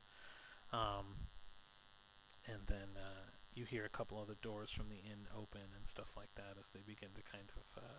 You can tell they were already ready, and they're leaving now. Cedar comes out of her room ready. She's in the dress. Yeah. It's kind of got a fun slim fit, with the little kind of cape thing going on behind it, in the picture. It's kind of smoothing the dress. Here we go. And she starts to walk out of the room, but then she kind of catches sight of the scar in the mirror and she kind of touches it. And she kind of walks out of the room to join her friends. Well, Kittis did her 4 hours, and after she finished up with feeding Philo, she of course fed all her pets and played with them. She kind of played a game of tag with Agatha a little bit. And if Pelly woke up during that, I do apologize to her. Pelly was up and so she kind of woke up a little bit, but no, she's not paying you no mind. She's kind of got her own. Under her breath, you can actually hear her repeating kind of the same list, but you can't fully make out what she's saying. And once I'm done playing with all of them and giving them a little bit of exercise, and I apologize profusely to each of them and be like, I'm so sorry, you gotta go back in the bag. I will try my best not to make it that long this time. Into the back, come on. So the soul of Atlas, it was Atlas, right? The hero's name, I think that's what we named Yeah, him. I named him Atlas. Yeah. He actually takes a little bit of a form. But it's not like you fully remember seeing it. It was almost like it was a dream, like a reflection on you. And for the first time you kind of look at him, because you've really interacted with him, and he actually takes the form, it looks like just a fully armored knight with a tiny, and he's like, 1/16th scale to you, and he like gives you a stiff salute before he kind of turns into a flame again and jumps into the bag. I love all my pets. I'm like, I have all of them.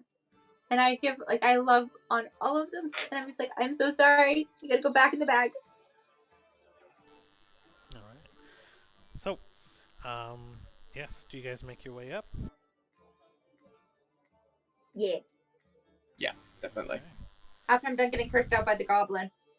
God, you're a goblin in a cage. I named him Teddy.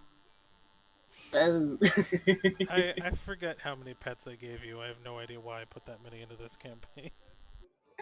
It is, well, some of them are not even necessarily pets. One's a ball that just whirs and floats. There's one named Calvin, but he's just a mask that insults you. I love Calvin. Then technically, I didn't pull them out, but I have the two moon owl creatures, which They're dead. Those But corpses. but I didn't pull them out at the risk of releasing one of them. Smart choice. I have a question. Is Gale's hand technically considered one of your pets? Because, I mean... No, Thank Not- goodness no. not until I stitch it together with the body. Because I'm imagining a thing from the Addams Family sort of situation going on. Yeah, I've been trying to decide whether or not I want to do a Frankenstein creature or do that. Do like a reverse Wednesday. Yeah. I'm imagining Thing, but so Gale at the same time. Right. Thing that blue. Let's see here. You are blue. So it's the thing, but a stupid coward. Gale is not a coward.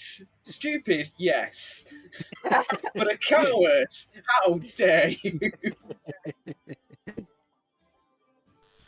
it's gonna be 1 second. I'm gonna build up the map here so we get a general idea of everything. Yeah. While you're doing that, should I describe what Gale's wearing? Because I've just realised I haven't done that yet for Yeah. the audience. Yeah, you come Okay. out, and what do they see? So it's kind of a bit of a mix between all different styles we have going on. So it's very much a sort of French Revolution style outfit. So it's got the long, sort of flowing coat, fairly sort of slim fit, but it's made out of a green and purple tartan material. And he's got sort of puffed up sleeves poking out. There's a little sort of green ascot tucked into this coat. And then just white trousers and those very nice leather shoes, big silver buckles on the front. And he's consciously sort of tugging at the front of this coat the entire time because he's not used to anything that tight. I And he's love got my... little buttons. Wait, what did you say? Last I'm saying he's got little buttons, and he likes his Aw. buttons. So I'm gonna ask Pelly if she saw any place where the Fey Queen is possibly being held currently. Oh, smart question. Hadn't thought of that. Not that I saw, honestly. I don't really know where to begin to look.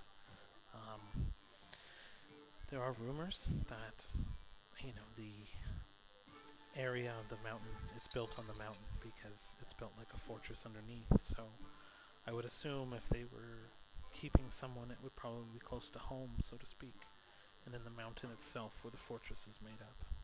But that's really only what I know of them, and assume. I have no real way to know.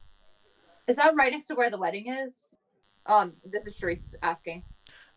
Yes, so basically, to kind of put it together, I'm still building out the map thing here for it. Did I grab? I did. So we'll have a couple different areas where we can kind of say We are for what we're doing. Alright, so there is a large outdoor temple area. So you have like this outdoor area where people are going to be coming in. There'll be a lot of different areas and events. Basically a big outdoor area where things will take place. Inside the main building, you have a large kind of reception with 2 tiers. The back rear is going to have the actual wedding hall where the ceremony takes place. There'll be side rooms marked as private for people to not go in. The main reception will be happening on this dining hall plus the extension to the left that I'm building out. And the whole thing is on top of this whole mountain here where the fortress is that you guys first saw, and I'll bring that to the front really quick. So this is kind of this general area. It's just like a little offshoot over to the right. I'll put Mr. Owl on top of it. Okay, he's not on top. Let me move him back and bring him... I'm now grabbing the wrong thing.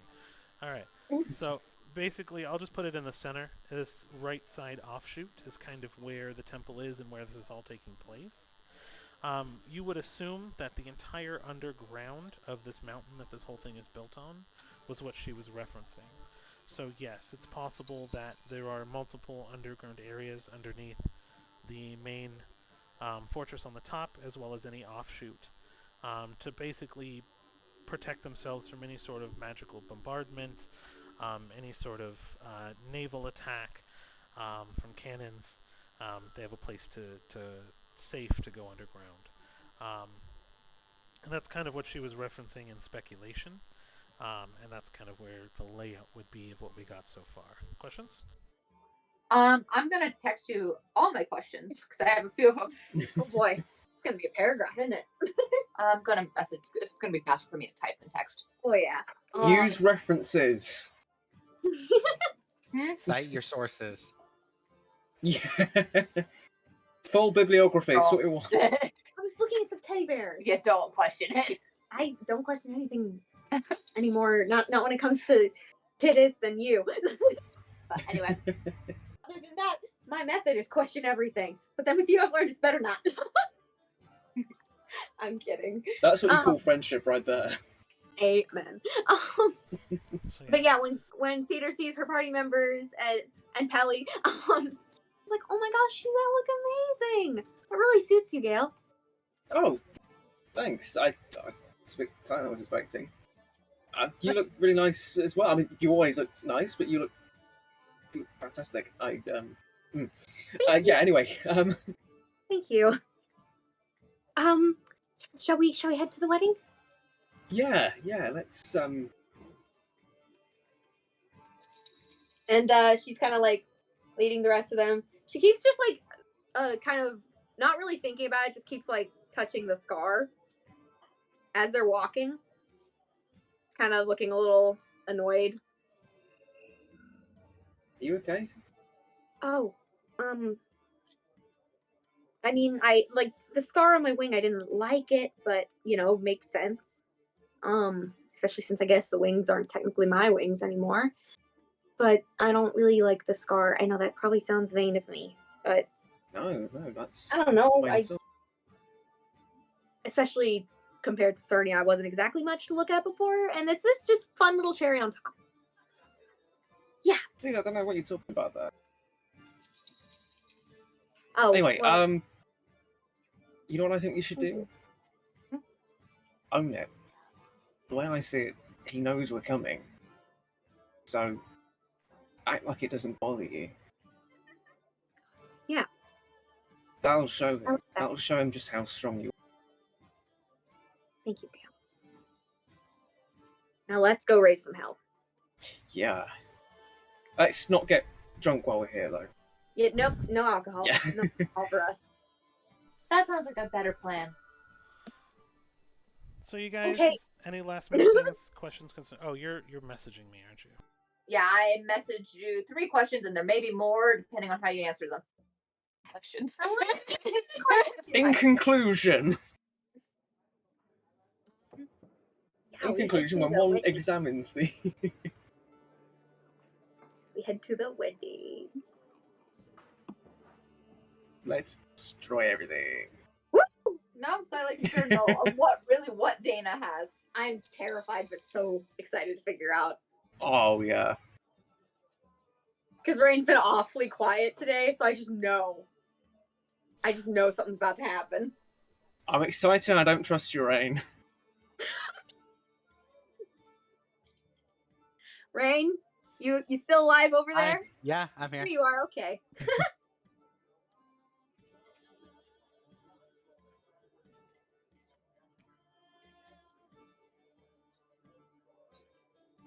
So we're just heading on up to the wedding, huh? Sorry, I'm answering. Sorry, I'm answering a slot of questions. silence. Sorry, like This place is bigger than I thought. yeah, taking so long to walk there. Why are we walking? Well, yeah, I can't exactly. And why is there another staircase? I know I walk a lot, but jeez. I don't even need staircases as Owlin. Like, this is just stupid. Maybe it's just an aesthetic thing. Maybe. But why did I have to get shoes with heels? I'm already getting blisters. You got shoes with heels. Yeah, Oh, like that much. But I like my comfy boots. Yeah, I don't really wear shoes. Owlin don't usually wear shoes. This is the best dress ever. I don't know what you're complaining about. No, your dress looks amazing, Guinness. You do look pretty fantastic. Oh, it's adorable. Well, thank you. And I love the little headpiece. Oh, by the way, yeah. You have my embroidery. by the way, do we have any plan currently to find the Fey Queen? Well, I'm thinking we take care of Silvico, and then I use Argos to help get us there. No, that was not an invitation for right now. I will talk with you later, buddy. Because if the Fey Queen kind of knows where she is, Wait, what did you say? Find her. What did you say? I just did an Argos face. I just said hungry. You're always hungry, though. I modeled him after a spider. I hate that so much. Because No. it's Don't said like that it. a spider's hunger is never satiated. So I they're hate always that. hungry. So much. And his vision is kind of like a web. So he sees all the strings that connect everything. And that was the inspiration. I love it. Anyways, Okay. but I got all the questions answered, so you're good to go Thank there. Like how you ignore the bears. Okay. So as you guys get there, you begin to be put into a queue. You see some people that you recognize from childhood, a lot of people that you don't. One of the things, though, there are seems to be a person with a loudspeaker letting people in one group at a time. And so you kind of hear things as they go through it. And what the whole purpose is they kind of introduce you to the crowd, kind of like a formal setting. And so, people are called out. A lot of names from other noble families are there. A lot of names you don't know. When it gets to be your turn, Wait. So he's like, "What's up?" Hold on. Is this the wedding ceremony I itself? think this is No. the reception. This is Written yeah. reception. You guys are not I was gonna say. the ceremony is going to be closed. This is for entrance onto the grounds. So you guys are kind of coming into the bottom portion here in the big gardens. The ceremony is actually happening right now in the back. So in the top left part of the map, there's kind of a big place for like a wedding to take place, chairs, people sitting, and they're actually kind of having the wedding right then and there. And you guys are just being introduced more towards the bottom. So you guys are kind of coming into the gardens. Gotcha. The gardens are really pretty. I like it. I like the autumn stuff. Oops. Why is that doing that? Calm down. Pictures. I don't know know what is with my character and just not working. Google is just filled with this session is just filled with technical problems right now. It's the goblins. Right? They're like, you've played enough. You're fine. The internet goblins are eating all the wires. That's what it is. And the dice goblins aren't rolling properly. That's another problem we've No, got. that's the best part. Your rolls today suck. All right. So, Yeah, I know. um, Apart from my healing rolls, they aren't bad. so did we ever get a token for? Yes, we did. Where did she go? Oh, I she's sent you the right here. picture of the owl. Which is funny because I like to think that like maybe Cedar's dad was like the type of owl with like the little ear tufts, whereas Cedar's mom wasn't. So like with the kids, you have like a mix of like, do they have the ear tufts? Do they not? Cedars are like almost too big, like proportionally speaking, and so one of her older brothers, this is just a fun little lore dump. Sakaba actually would always tease her by nicknaming her Rabbit. Oh. She hated it. So, that's cute, actually. So yes, you guys are all kind of introduced. He calls your names. So Cedar and Pele Noctea and Party. He calls a lot of the other, Obscura names. You have June and Delilah get introduced together, but no one really else from the Obscura family. A few of the Satori line, a bunch of them actually, more than you would think, were actually here, given the fact that they are more noble heritage and stuff like that, and they don't really have a lot of children. But it almost seems like you hear them all throughout getting introduced. They all came separately as families, but they're all, So they have the Alanus and Valeda, Satori, and mostly just the children, so Esquias and Martin, things like that. There's a bunch of introduced special guests that happened. So they have, you hear Barnabas the Butcher, a bunch of like mercenary fighter names. You hear like the Scarred Woman and the Javagator, and like they list off a bunch of like names that are not royal family names that kind of stick out to you, because it's like, oh, these are clearly probably like mercenaries or like cutthroats and stuff like that. So they just don't fit in to the whole scheme of things. And you hear them kind of introduced as well as you kind of make your way around the garden. Do I see anybody from the Thieves Guild and Nexus? Just curious. I think it'd be fun. Oh yeah. To see. My new little So work button. roll a perception for me. Heck yeah. Come on. Okay, that's perception. Yeah. Well, perception or investigation. Let me check. What's better? Oh, investigation's way better. 23. Okay. So with a 23, you actually see a weird lack of people from Nexus. You would think with all the partnerships and the fact that the partnership that's still going, because you kept the product moving to avoid suspicion, and they technically don't know Shelley's dead. Mm-hmm. So basically, to avoid suspicion and stuff like that, you kind of kept everything going. You think it's weird that with someone with such an important like relationship like Shelley has had with his team and the moving of products and the partnership that was going on, that there would be at least some representation. There doesn't seem to be any. And that's what you notice with the 23. Huh. I thought some people from the Nexus Guild would be there, but no one. I mean, obviously Shalius couldn't attend, seeing as he's otherwise occupied. If by otherwise occupied you mean Flippin' dead. So yes, where would you guys like to go? What is your plan? I kind of want to like scope out the kind of moving through, like scoping out the crowd, trying to, I guess, get it near the sanctuary. So you want to go inside? Yes. I'm gonna pull Gale to the side and kind of ask him to reach out to his Fey Queen to see if she can tell us where she is. Oh, that's a good idea. Just do it quietly. Yeah. Give me a second.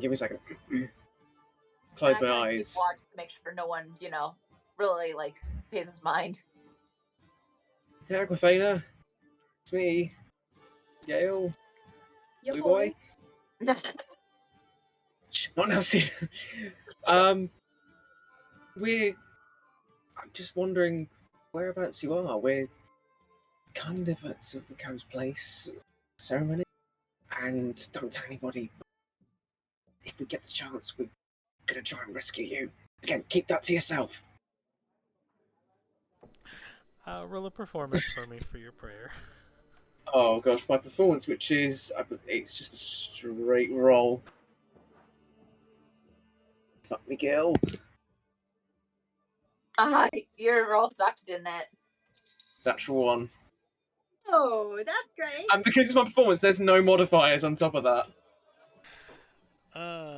Where's chaotic when we need it? Problem is, I it's have like, been hydrating.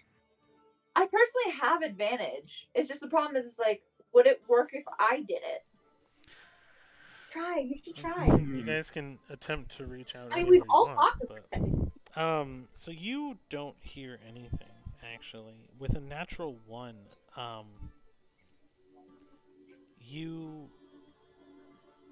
Actually, with a natural 1, you kind of look up to, like, speak your prayer to the Feywild, and you're just like, I don't know where you are, I'm just trying to reach out, things like that. But when you look down, a rose has sprouted beneath your feet.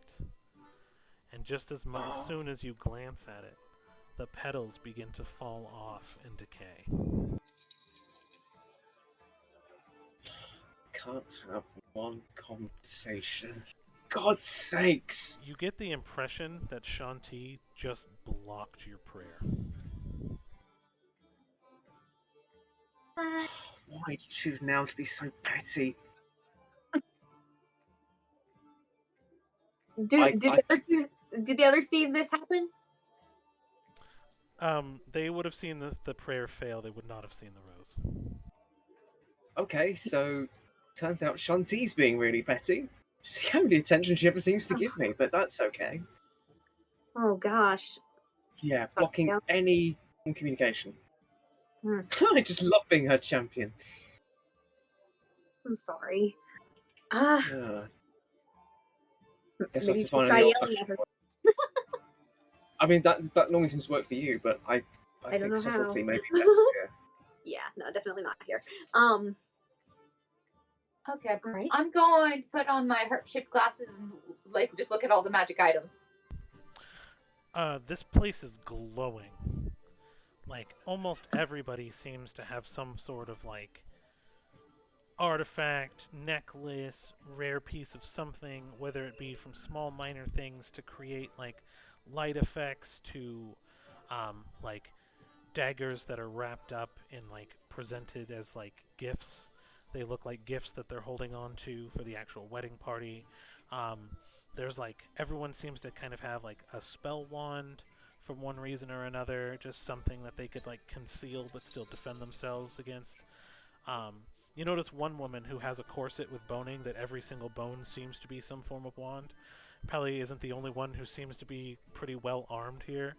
And then you actually look at a group that actually stick out, and you notice a very commonality among a lot of the guests, that they're actually disguised guards, because you notice the same series of weapons. There are grenades, kind of like the one that Cedar got hit with that you don't know about. There seem to be steam guns that are concealed under cloaks, and they're almost blending in with a lot of the party and crowd. And you kind of notice a lot of but there's dozens of guards. Or you get the impression they're guards. Oh, fun. Cedar, you really better have a good plan on how to convince everyone to get on our side. I'm still working on that part. We're so dead. Yeah, just continues walking forward with them. Like, Okay, so any idea what we should do?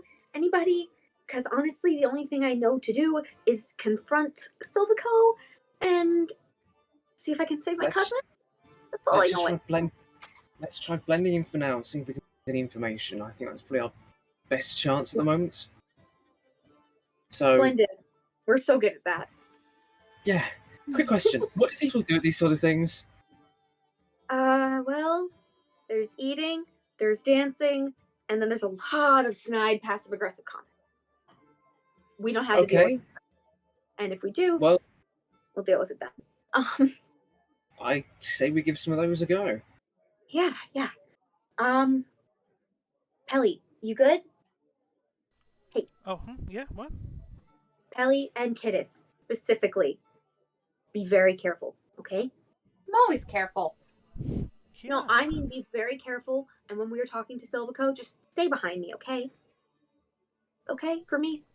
And she's like, I'm always careful, and she like goes behind, like an actual guard, like who's not blended in, because he's Oh, like dear. sticking out as a ground, and he like taps. She taps his left shoulder, and then slips over to the right, and he looks left, and then she like giggles and runs off, and she kind of blends into the crowd, even with her big poofy skirt, and kind of disappears.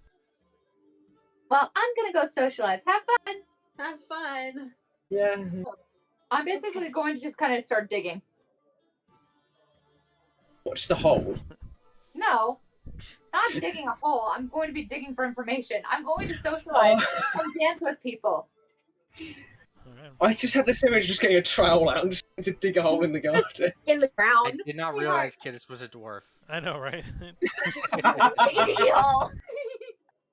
Digging Digging a hole. Oh, dear.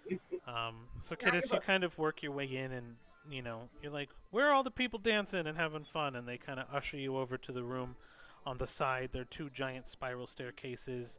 The room is kind of catching a stained glass roof light that's pouring in, and it's kind of making a really nice, beautiful feel of ambiance. And you can tell there are a lot of people here. Most of them are being awkward because it's like early and they're like the first ones eating, so they're kind of embarrassed about it, but they don't know what else to do. So like there's a bunch of awkward people. There's a live band that still seems to be like tuning a lot of their instruments, right? And that's the kind of where you're ushered when you're looking for people. Pelly disappears into the crowd and you don't see her. And then where did you, Cedar and Gale, want to work themselves into? Should we maybe follow Killis? I'm just thinking if we're looking for information and trying to blend in, maybe that's the best way. Socialization, gossip. The aristocratic women are such gossips. It's honestly the best way to get information around here. I see, and with my wings, I'm going to be a magnet for comments. So Definitely, they're cool. They're really cool. Oh, I'm going rather attached to them myself.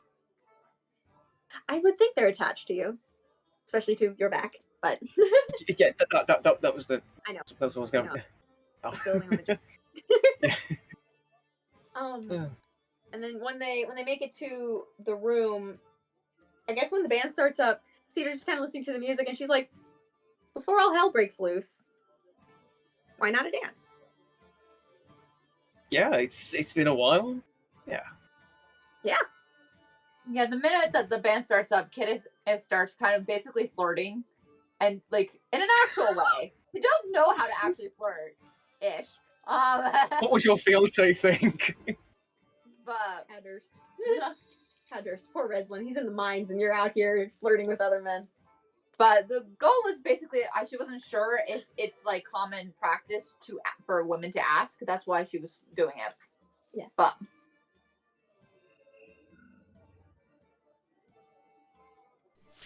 I'm sorry, I might have lagged a little bit there. What was your question? oh no, I didn't know if it was common practice in this kingdom to basically ask for her to ask the guy. I have a feeling Kiddis would do it regardless. Probably. People are probably feeling a little awkward, so being asked, roll an insight, I guess. Gauge the room. My goodness, my dance card is empty. 12. Oh, so British. Dance card. Oh man. All right, go. That's go, so British, and I think you mean. Go watch. Go watch Downton Abbey. All right, calm down. Sure, go watch a Michael Bay film. I will. I like my explosions. Okay.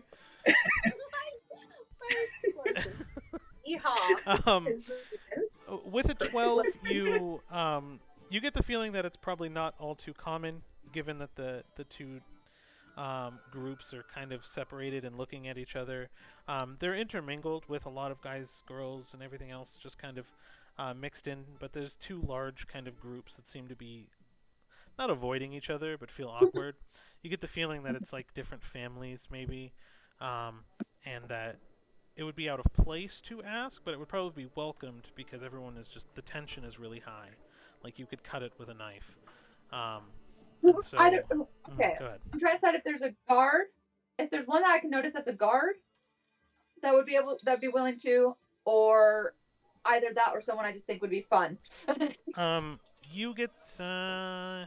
But So still my there, glasses on. yeah, there's a couple of wallflowers that you notice would actually be undercover. And it actually kind of looks like an owlin, but it's still a warforged. So it actually mimics kind of what an owl looks like. Oh, I'm still asking that one. Of course. You walk up, hey, Shiny. Want to dance? And so you actually ask him to dance? For that to be. Well, yes, I'm going to ask him to dance. Please ask just like that. I'm begging. If it won't work, I will. If it's not gonna work, no. Careful, you might short circuit the poor If you guy. don't do the robot, you've missed your chance. Hey. Okay, hold on. Here we go.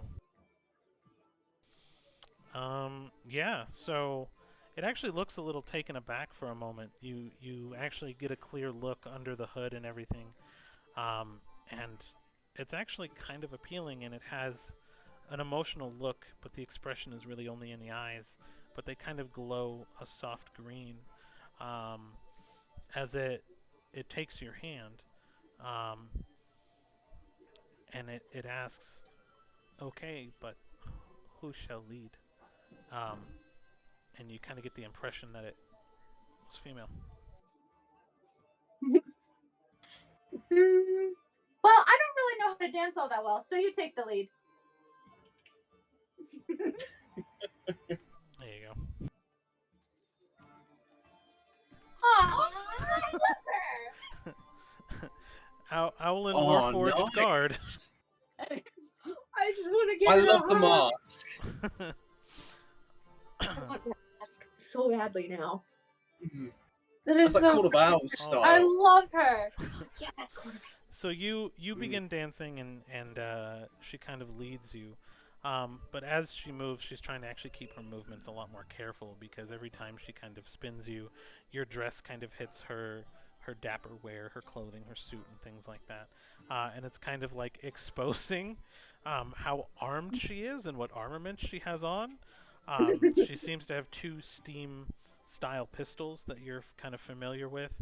But you also kind of notice that her hands are like reinforced like claws, that like they're cupping your hands and you guys in the small of your back, and she's kind of leading you, but it's like stiff, you know what I mean? So you guys kind of begin dancing through the room, and she's like super spinning you, like way forceful.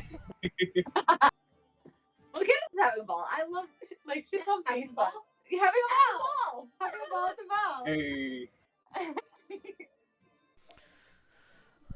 And she doesn't really speak, though. She's just staying absolutely silent, but you can tell emotionally, just by the inflection in the eyes, that she's actually enjoying it. Such a cute little owl. Well, I hope some people join me at this point, because this is fun. Alright. What are Cedar and Gale doing? Or are you going to be trying to get information out of her, or what are you doing? Me? Yeah, you just dancing? At this point, I'm just dancing. I'm like, I don't think I'm getting much information out of the Warforge. Alright. Well, you asked Working to the dance with angle. guard, so perfect. Alright, what are Cedar yeah. and Gale doing? I think we're just going to focus on the dance for like the first little bit, and then Yeah. after that, see about doing some information. Okay. Yes. So you each individually take a partner, and it seems like once you start dancing, and like Kittis is just all over the place, you guys seem to keep it a little bit more tame. And when you guys kind of pick a partner, it seems like a bigger dance actually starts, where people will be passing partners, and it's almost very choreographed. And so you guys almost make your way subconsciously away from like where the choreographed dance is happening, because you're like, I don't know this one. But it's like Hey, like Macarena. like a I'm very familiar with that song. what's the stupid song, the shuffle song that's at like every single fucking Oh, wedding the ever? cha-cha slide. Yeah, man, so annoying. Yeah, that comes on. And but no, more people I seem swear, to be dancing. I don't know the words.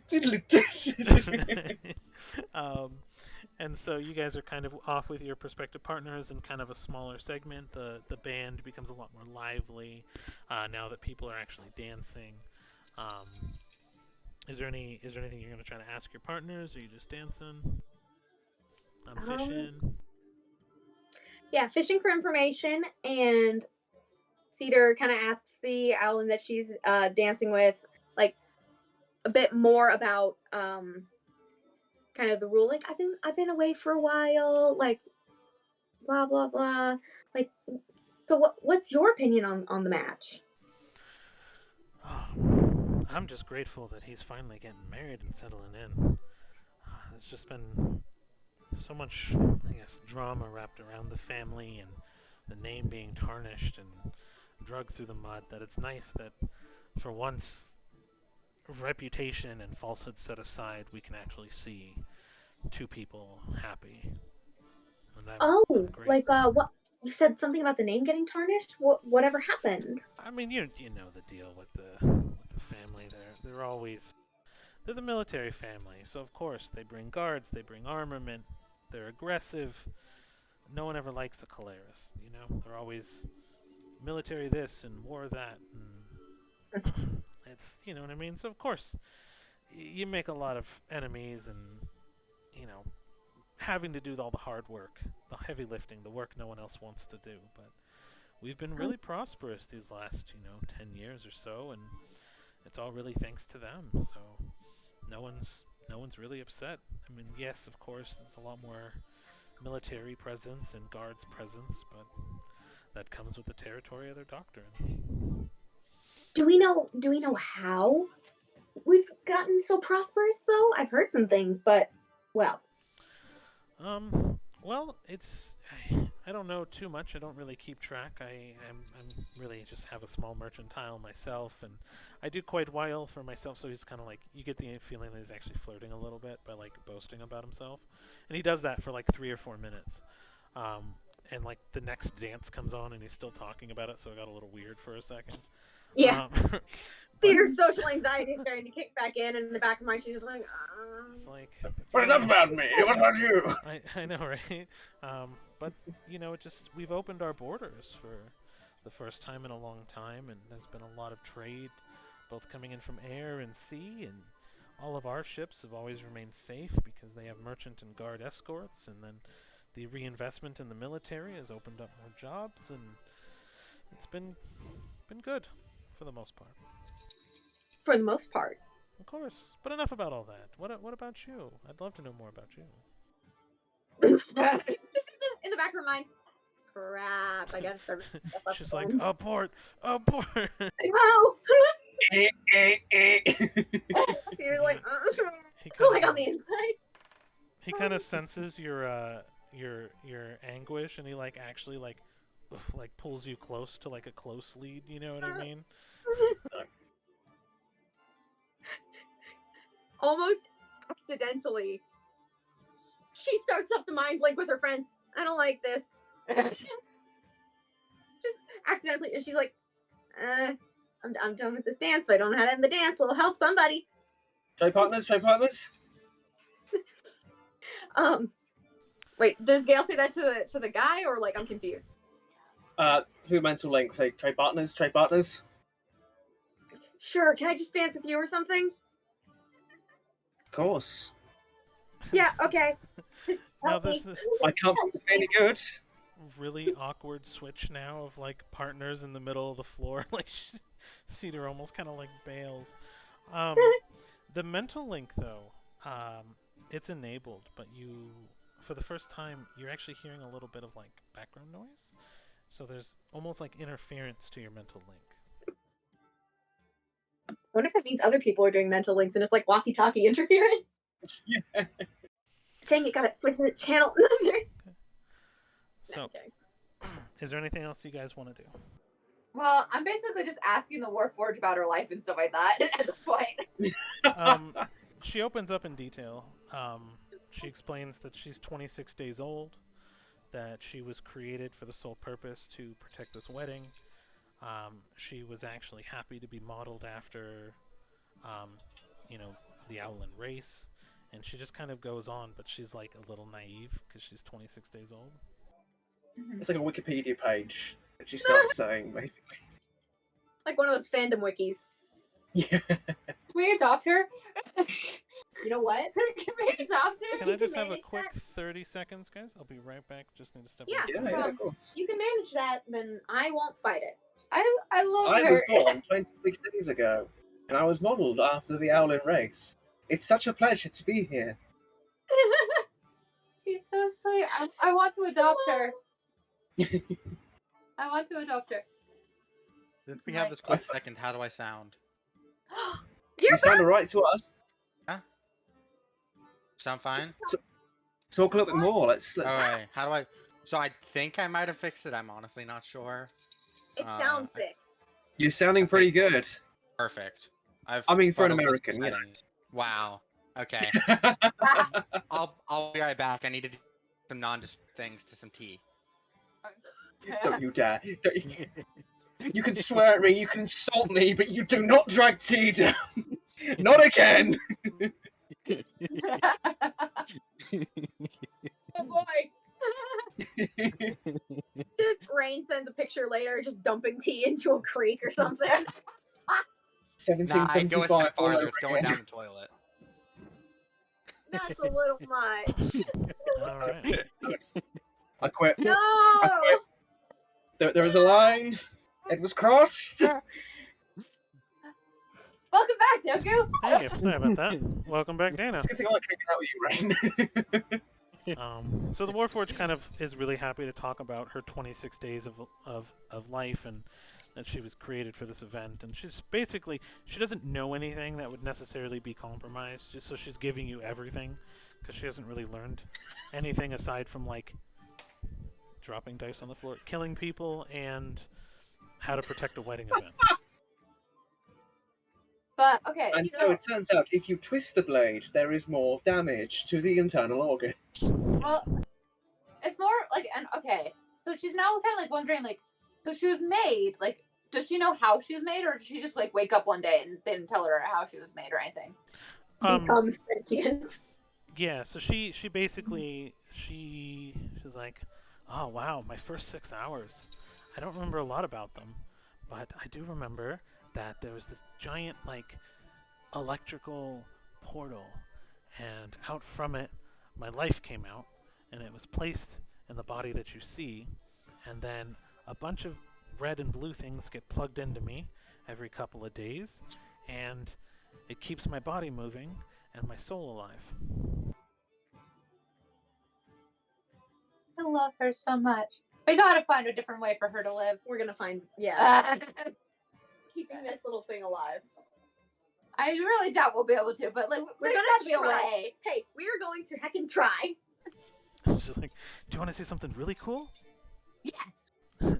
And she pulls out a knife, and it's got a twisted blade, and in the hilt there are two small charges, No. and it's twisted in design.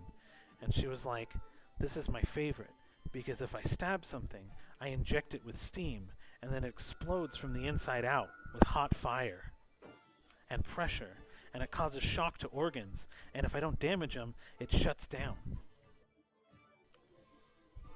So you die a That's amazing. slow, agonizing death boiling from the inside. It's my long favorite does thing it I've been take? gifted. How long does it take? Oh, it depends on how much steam I put in.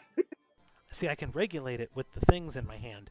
And she opens up her palm for a second, and there's a bunch of different dials in her hand that like link up with the knife. You're amazing. You're amazing. This is wholesome. Oh.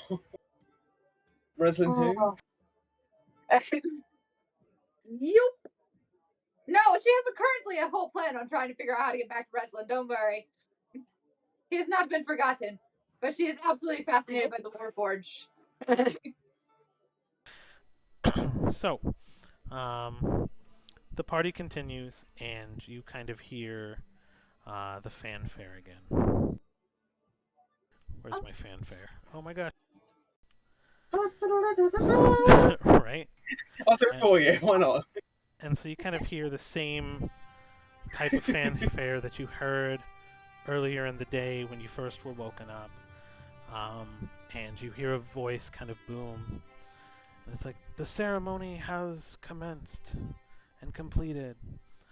Please join us in the foyer. Fancy place in posh houses to to see the bride and groom as their first walks of witness amongst the people. Please join us. They'll be exiting momentarily. Okay, here we go. Front And row, so front row, front row. Yeah, absolutely. everybody just excitedly dashing, the room just kind of like filling out. And they're going into the main kind of, everybody's filling in. Whole tons of people are filling in to this room. Even Pelly kind of comes in from the inside and gets a small room by the small space by the front door. And there they are on the second floor. They walk out. She's the wife. Who did I decide it was going to be? Names. Too many names. I know You see, his name is there Calliope we and go. Callista. Yep, you see Calliope, arm in arm with him, just kind of smiling. She's doing really good at if you get the impression just from what you've heard already and just know going on in the background because of Argos that she doesn't want this, right? She's probably being bribed by the life of her twin, right? To put on a good show. So she is, and she looks happy, and she's crying tears of happiness, quote unquote. You guys kind of know better, but everyone is just like swooning and like falling back. And she turns around and she throws the bouquet. And everybody makes a mad dash. And during that mad dash to get the bouquet, you feel the floor begin to shake. Because of all the movement, right? But it's not. The ground outside shakes as you hear a twisting rumble of stone being protruded out of the ground. You feel just you feel every movement of the earth shaking off of this mountain, stones falling as a giant shadow casts and covers some of the windows on the left side of the building. You then proceed to hear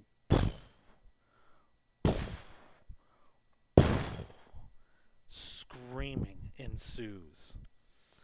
You see a hand from an arm smash up against one of the windows on the outside as these fireballs of steam and fire and boiling water begin to just spray all over the courtyard.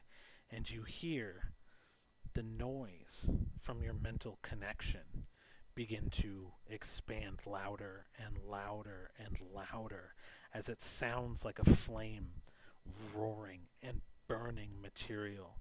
You hear the maniacal laughter that you heard but emphasized from that rock that was thrown at your door ringing in your head as crowds begin to just run amok. You see guards tackle Silvico and his new bride and pull them into this back room to try to ascertain what's going on. And you then begin to hear Dana's voice echoing in your minds as you turn and look outside the windows and everything engulfed in flame. And there she is, standing in front of a statue of herself, uncovered. And you can see the lumps and scars all over, cast in the marble. And I'll let you go ahead and take over from here, Dana. So just before you see what you see as this fire is raging in your mind, but nowhere else. You're just hearing Dana's voice, but not like the sick, twisted Dana you heard from the Rock, the regular Dana that you've known for months.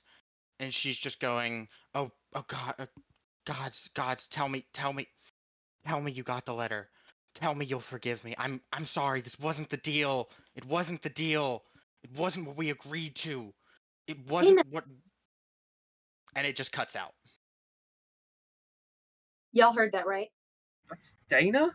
Yeah. Dana, what are you doing? Hey, what are you doing? And that's when the Dana kicks in the door. The door just swings open, and she just walks in, cackling, like Joker meets Two-Face level cackling, and she's just going, "Is this what you wanted? You told me I could go wild. Isn't this what you wanted? I mean, hell!" And she looks directly at Silvico, and she goes, "Isn't this what you wanted too? Isn't this what you wanted all those years ago? All those years ago when you sent me this?" And she holds up a letter in Cedar's face that reads, "Dear scarred woman, at any cost necessary, bring me the Owlin Cedar Nictea alive, grounded or otherwise." Isn't this what you wanted? See, I brought her to you in one piece, perfectly intact. Just one teensy, tiny little detail. I'm not a mercenary anymore. I picked a side. It's not yours. And she drives both of her swords into her chest and rips them out as her blades are literally dripping with fire and radiant light from her right. And she is just cackling, mad dashing towards the nearest guard. Oh my gosh. That's a lot. Okay. Let's do this. She looks at the others. Oh, okay, let's do this. Everybody stay alive and get Calliope safe. Whatever happens to Silvico happens to Silvico, but I want a chance for him to look me in the eyes. Sounds good. I mean, the absolute darling I was dancing with is not here. I was really liking this outfit for a moment. That's what I'm planning on doing. Where is she? Is she still with Kittis? Who? The one I was dancing with. I'm putting okay. her in the bag. So she, Resident 2. so you guys were in the foyer. She did not follow. So she's still in the other room. Let me just double down on what's happening.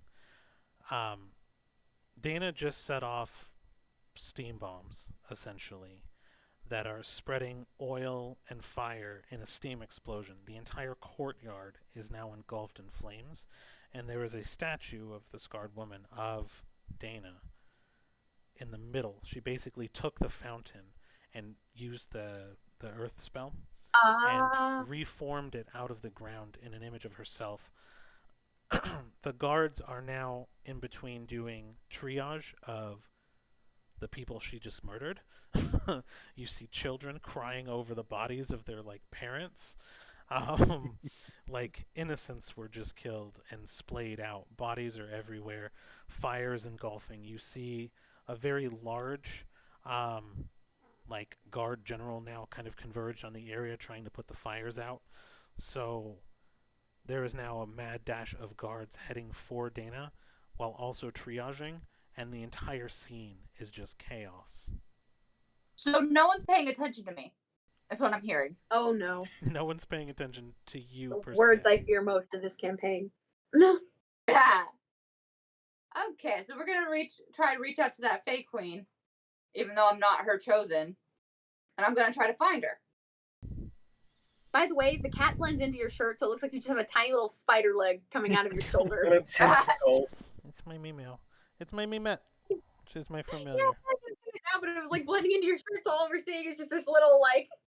But Ooh, somebody likes Nurgle. Yeah, you want something that's petty, this creature. Okay. Alright, so Kittis, do you try to go back for the guard? Well, yeah. First, I'm going to try to go back for the guard. Meanwhile, while I'm trying to, I'm also going to be calling out to the Fey Queen to try to figure out where she is. Do a performance for me. Do you want to know what I say, or? Yeah. How are you attempting to reach out? So Shantae kind of blocked your chosen champion. So I'm sorry that I'm the best you're gonna get at the moment. There's a lot going on right now, and I just need to know where you are. Currently, we have a bit of a situation. A lot of people are dead, and I know you're probably upset with them, and I know you probably want them dead, but I don't think that's what Cedar wants, and you guys want her on the throne. So we're going to need your help, which means I need to get you out. Roll a performance. I'll give it to you with advantage because I like the panic in your voice. Okay, so that's, I guess, 16. By the way, Rain, oh my gosh. Oh my gosh, oh my gosh, oh my gosh, oh my gosh, oh my gosh. That was well executed. Thank you. Yeah. I see what you meant now. Mm-hmm. You hear Please the tell me words 16 works. echoed in your mind in a voice that you don't recognize. I am the source of all water. I am where the water flows. And for you, where the water goes. The fountain? Waterway? Waterway. The waterway that I saw when I was looking for secret. Okay, we're gonna have to find the waterway. And in the meantime, I'm going to see if I can shove the Warforged into my bag. So you will exit the scene. I will say that you will try to roll a sleight of hand in a moment. Cedar, what are you doing? Cedar is trying to. First of all, she's trying to avoid getting hit by, the debris and all that. But she is trying to make her way to that like kind of back room area. She's kind of focused right now, but also trying to like if there's maybe like a kid in danger on the way, she's like kind of like trying to push it to safety. Like no, go over there. Are you gonna try to go for Silvico? What's your intent? Yeah. You're going for Silvico. I thought you might. I don't like the way you said that. I keep doing what I'm doing. That's not going to stop me from doing what I'm doing because I'm stupid. So you see the room where he goes. That's why I put the room here. It's almost like I know my players. And so I'll copy and paste the guard. I can't seem to do it right now, but there are actually multiple guards standing in front of you and the door. As you make a dash to where Silvico was, the guard's just standing there, and you see him kind of huddled together with his bride, just in the back of the room, and in front of him and them is the bone woman that you saw before in your vision. And then you have multiple guards kind of stopping you, and as you make a dash to the room, they all four aim at you. Hey.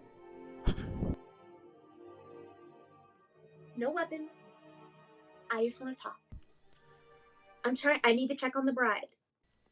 Evacuate the area. There's been an attack. I'm aware. You are guilty until proven innocent. There has been an attack.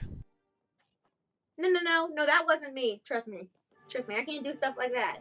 They cock the weapons basically, as to show you that they won't hesitate. The bride wants me in here, okay? Don't you, Callie? Let's see if she hears you.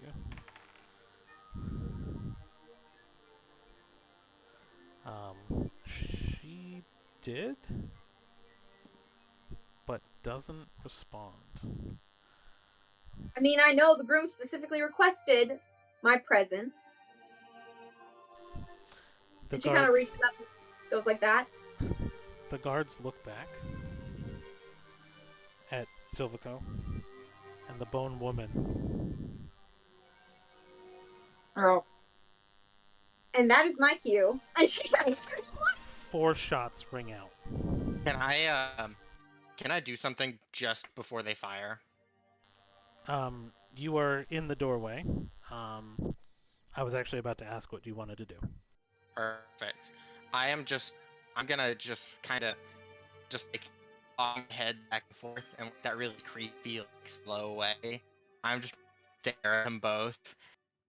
It's like my left eye, like a low glow orange, is now intense, bright red, Oh. and she's just like chuckling, and then she pulls up the shirt to her suit, and she pulls out the gun, and she aims at one of the guards' heads, and bang, blows his brains out.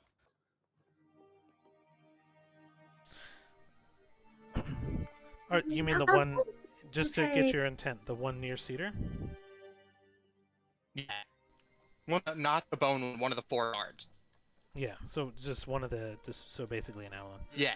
So you you move supernaturally through this crowd, and almost like an inhuman way, subconsciously you move. You are not in this moment in control of your own body until the gun is to the head of one of the guards talking to Cedar. She's not like point blank. She's like the 8 feet back, and she sees them draw their weapon, and she just instinctually raises fires. Gotcha. Okay. So you're kind of like, gotcha. Okay. Okay. So your shot rings out. Their shots ring out. Gale, what are you doing? I imagine that I sort of followed Cedar up to the area with the ranged guards. I feel like maybe he's going to try and get his way through as a cleric and say, whoa, whoa, whoa, stop, stop, stop, stop, hold fire, hold fire. The bride and groom, are they okay? I'm a healer. If I need to be back there to help them out, I can do. But I obviously won't pass unless you confirm and give me consent. Once again, I'm a healer. If anybody back there needs healing, I am more than capable. Okay. So, how do I want to play this?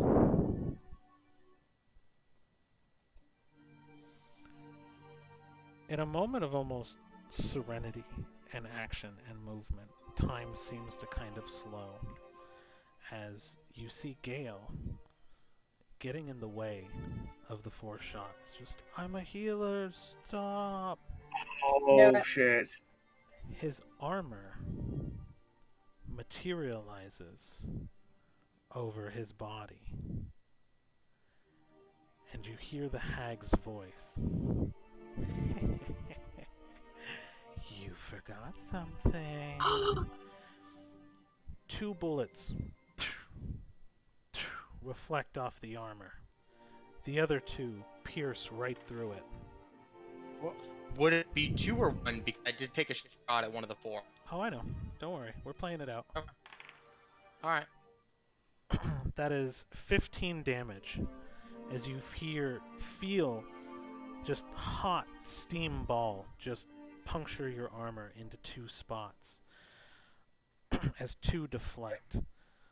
The moment those shots ring out, one of the pistols the guards was carrying drops to the ground as a shot from Dana's pistol goes straight through his head and deflects off the helmet of the one right next to it. Her, still maniacally laughing, pulls the wax seal off of another dazzle grenade. It mixes and boils into her hand as she drops it into the crowd onto the floor. It explodes. Shards probably pierce 10, 12 other people. Guards are now converging. Kittis, roll a sleight of hand. Well, here's the thing. Do I think that I could convince her willingly to get into the bag? No. She has a job. Okay. She's actively trying to, like, corral people. Okay. So she's trying to get people out. She's not attacking anyone. No. So stealth and sleight of hand, actually. I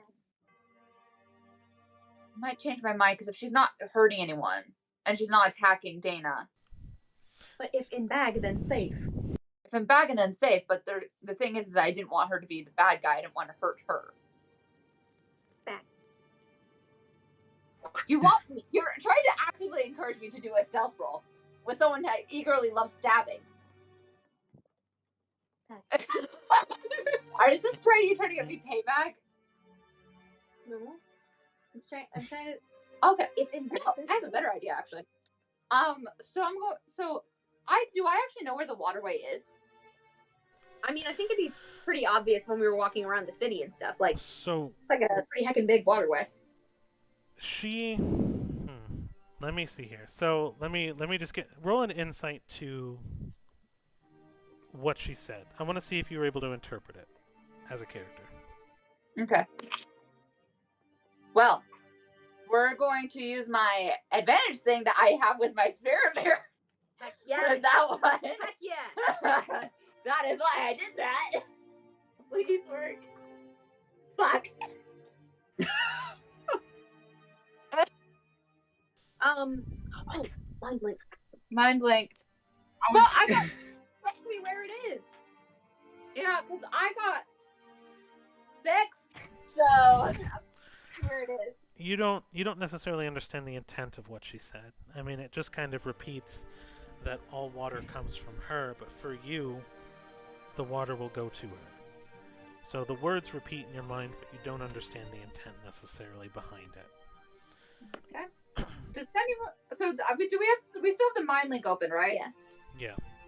With the Dana's maniacal cackling. Well, then I'm gonna just have to pass on the message. Be like, guys, what the frick does that mean? The mind link is crowded right now by the sound of roaring fire, and your message falls on deaf ears.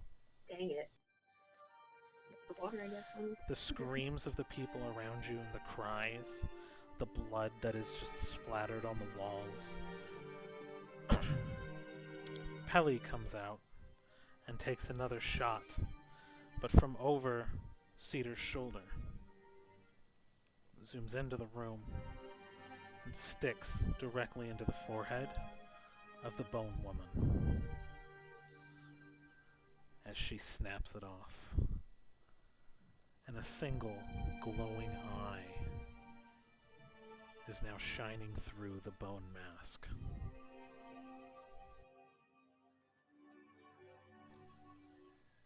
So, water comes to me. So Cedar picks up the gun that was dropped, by the way. Mm-hmm. And she... Okay, wait. There's still a couple more guards, aren't there? You have 3 guards in front of you, yes. She pops 3 shots at them. So you are willingly going to use a steam pistol. Wait. No, that's a good point. It's not a regular pistol. Right, that's a good point. Yeah, the I only just- regular pistol is Dana's. Yeah, I'm not gonna do that then. Yeah, Never mind. so Dana had the one that she was modifying. That's what I meant. Wait, my pistol? Yeah, Uh-huh. Dana's working on it. Yes. It's testing phase. Testing phase. I want my pistol. You will get the dang pistol. It's so busy at the moment. Do you want to meet up and trade it now? No, I want to call upon on the fairy to make water appear. So I don't know what Cedar wants to do. Let me find a spell. Let me find a spell real quick. I want to cast Shocking Grasp and just reach out and just at the face of one of the guards. Okay. Go ahead. Okay.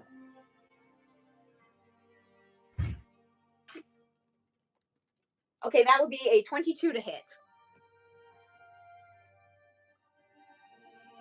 Are you grabbing one that's organic or one of the two Warforged? Warforged. Okay. I like that laugh. I don't like that laugh. That's fine. Lightning strike chant, deliver shock to creature checks, make a melee. Yeah, okay. So you reach out, you grab his face, the lightning shocks completely through on hit. Roll your damage. Alright, that's 2d8. I got a 3. Wait. I'm rolling a d10. My bad. Sorry. Let me try that again. Okay, we got a 6. And another 6, so that's 12 damage. Okay. And then bonus action, I take one of the mind knives. Sorry, it's been a hot minute since we've had combat, so I'm trying to remember how to use these things. Mind knife. My brain knives. Dex mod. So that's another. Okay, that's a dirty 20 to hit. So I guess that hits the 1d4 plus 4. And who are you trying to hit? What? Who are you trying to hit? The other one. The one of the other two. The further one. Okay, so one of the other Warforged? Yeah, and that's for 5 damage. So 12 to the one that I shocked, 5 to the one that I threw a knife at. Alright. And she goes, he said he was a freaking healer! The woman of bone sees you fussing, trying to get in, and looks back at Silvico. And he says, "It's your job. Do it." She brings her fingers to a snap. The echo rings out. The corpse of the guard next to you. Vines and a skeletal structure raise up from the corpse as the vines grab around Cedar's throat and close in. 3 more shots ring out. One at Cedar, one at Gale, one at Pelly.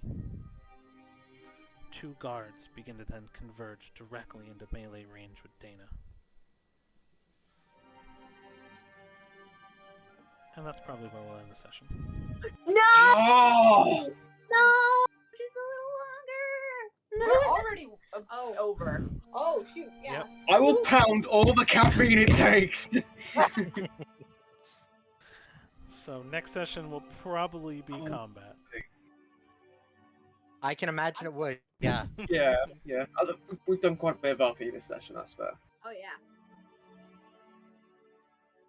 Alright, so for anyone watching, we are going to go ahead and finish up. Thank you for all of those who stuck with us and are hanging out. We definitely hope to catch you next session. So for now, we're out, and be good to each other. See y'all later. Thanks for tuning in. Bye.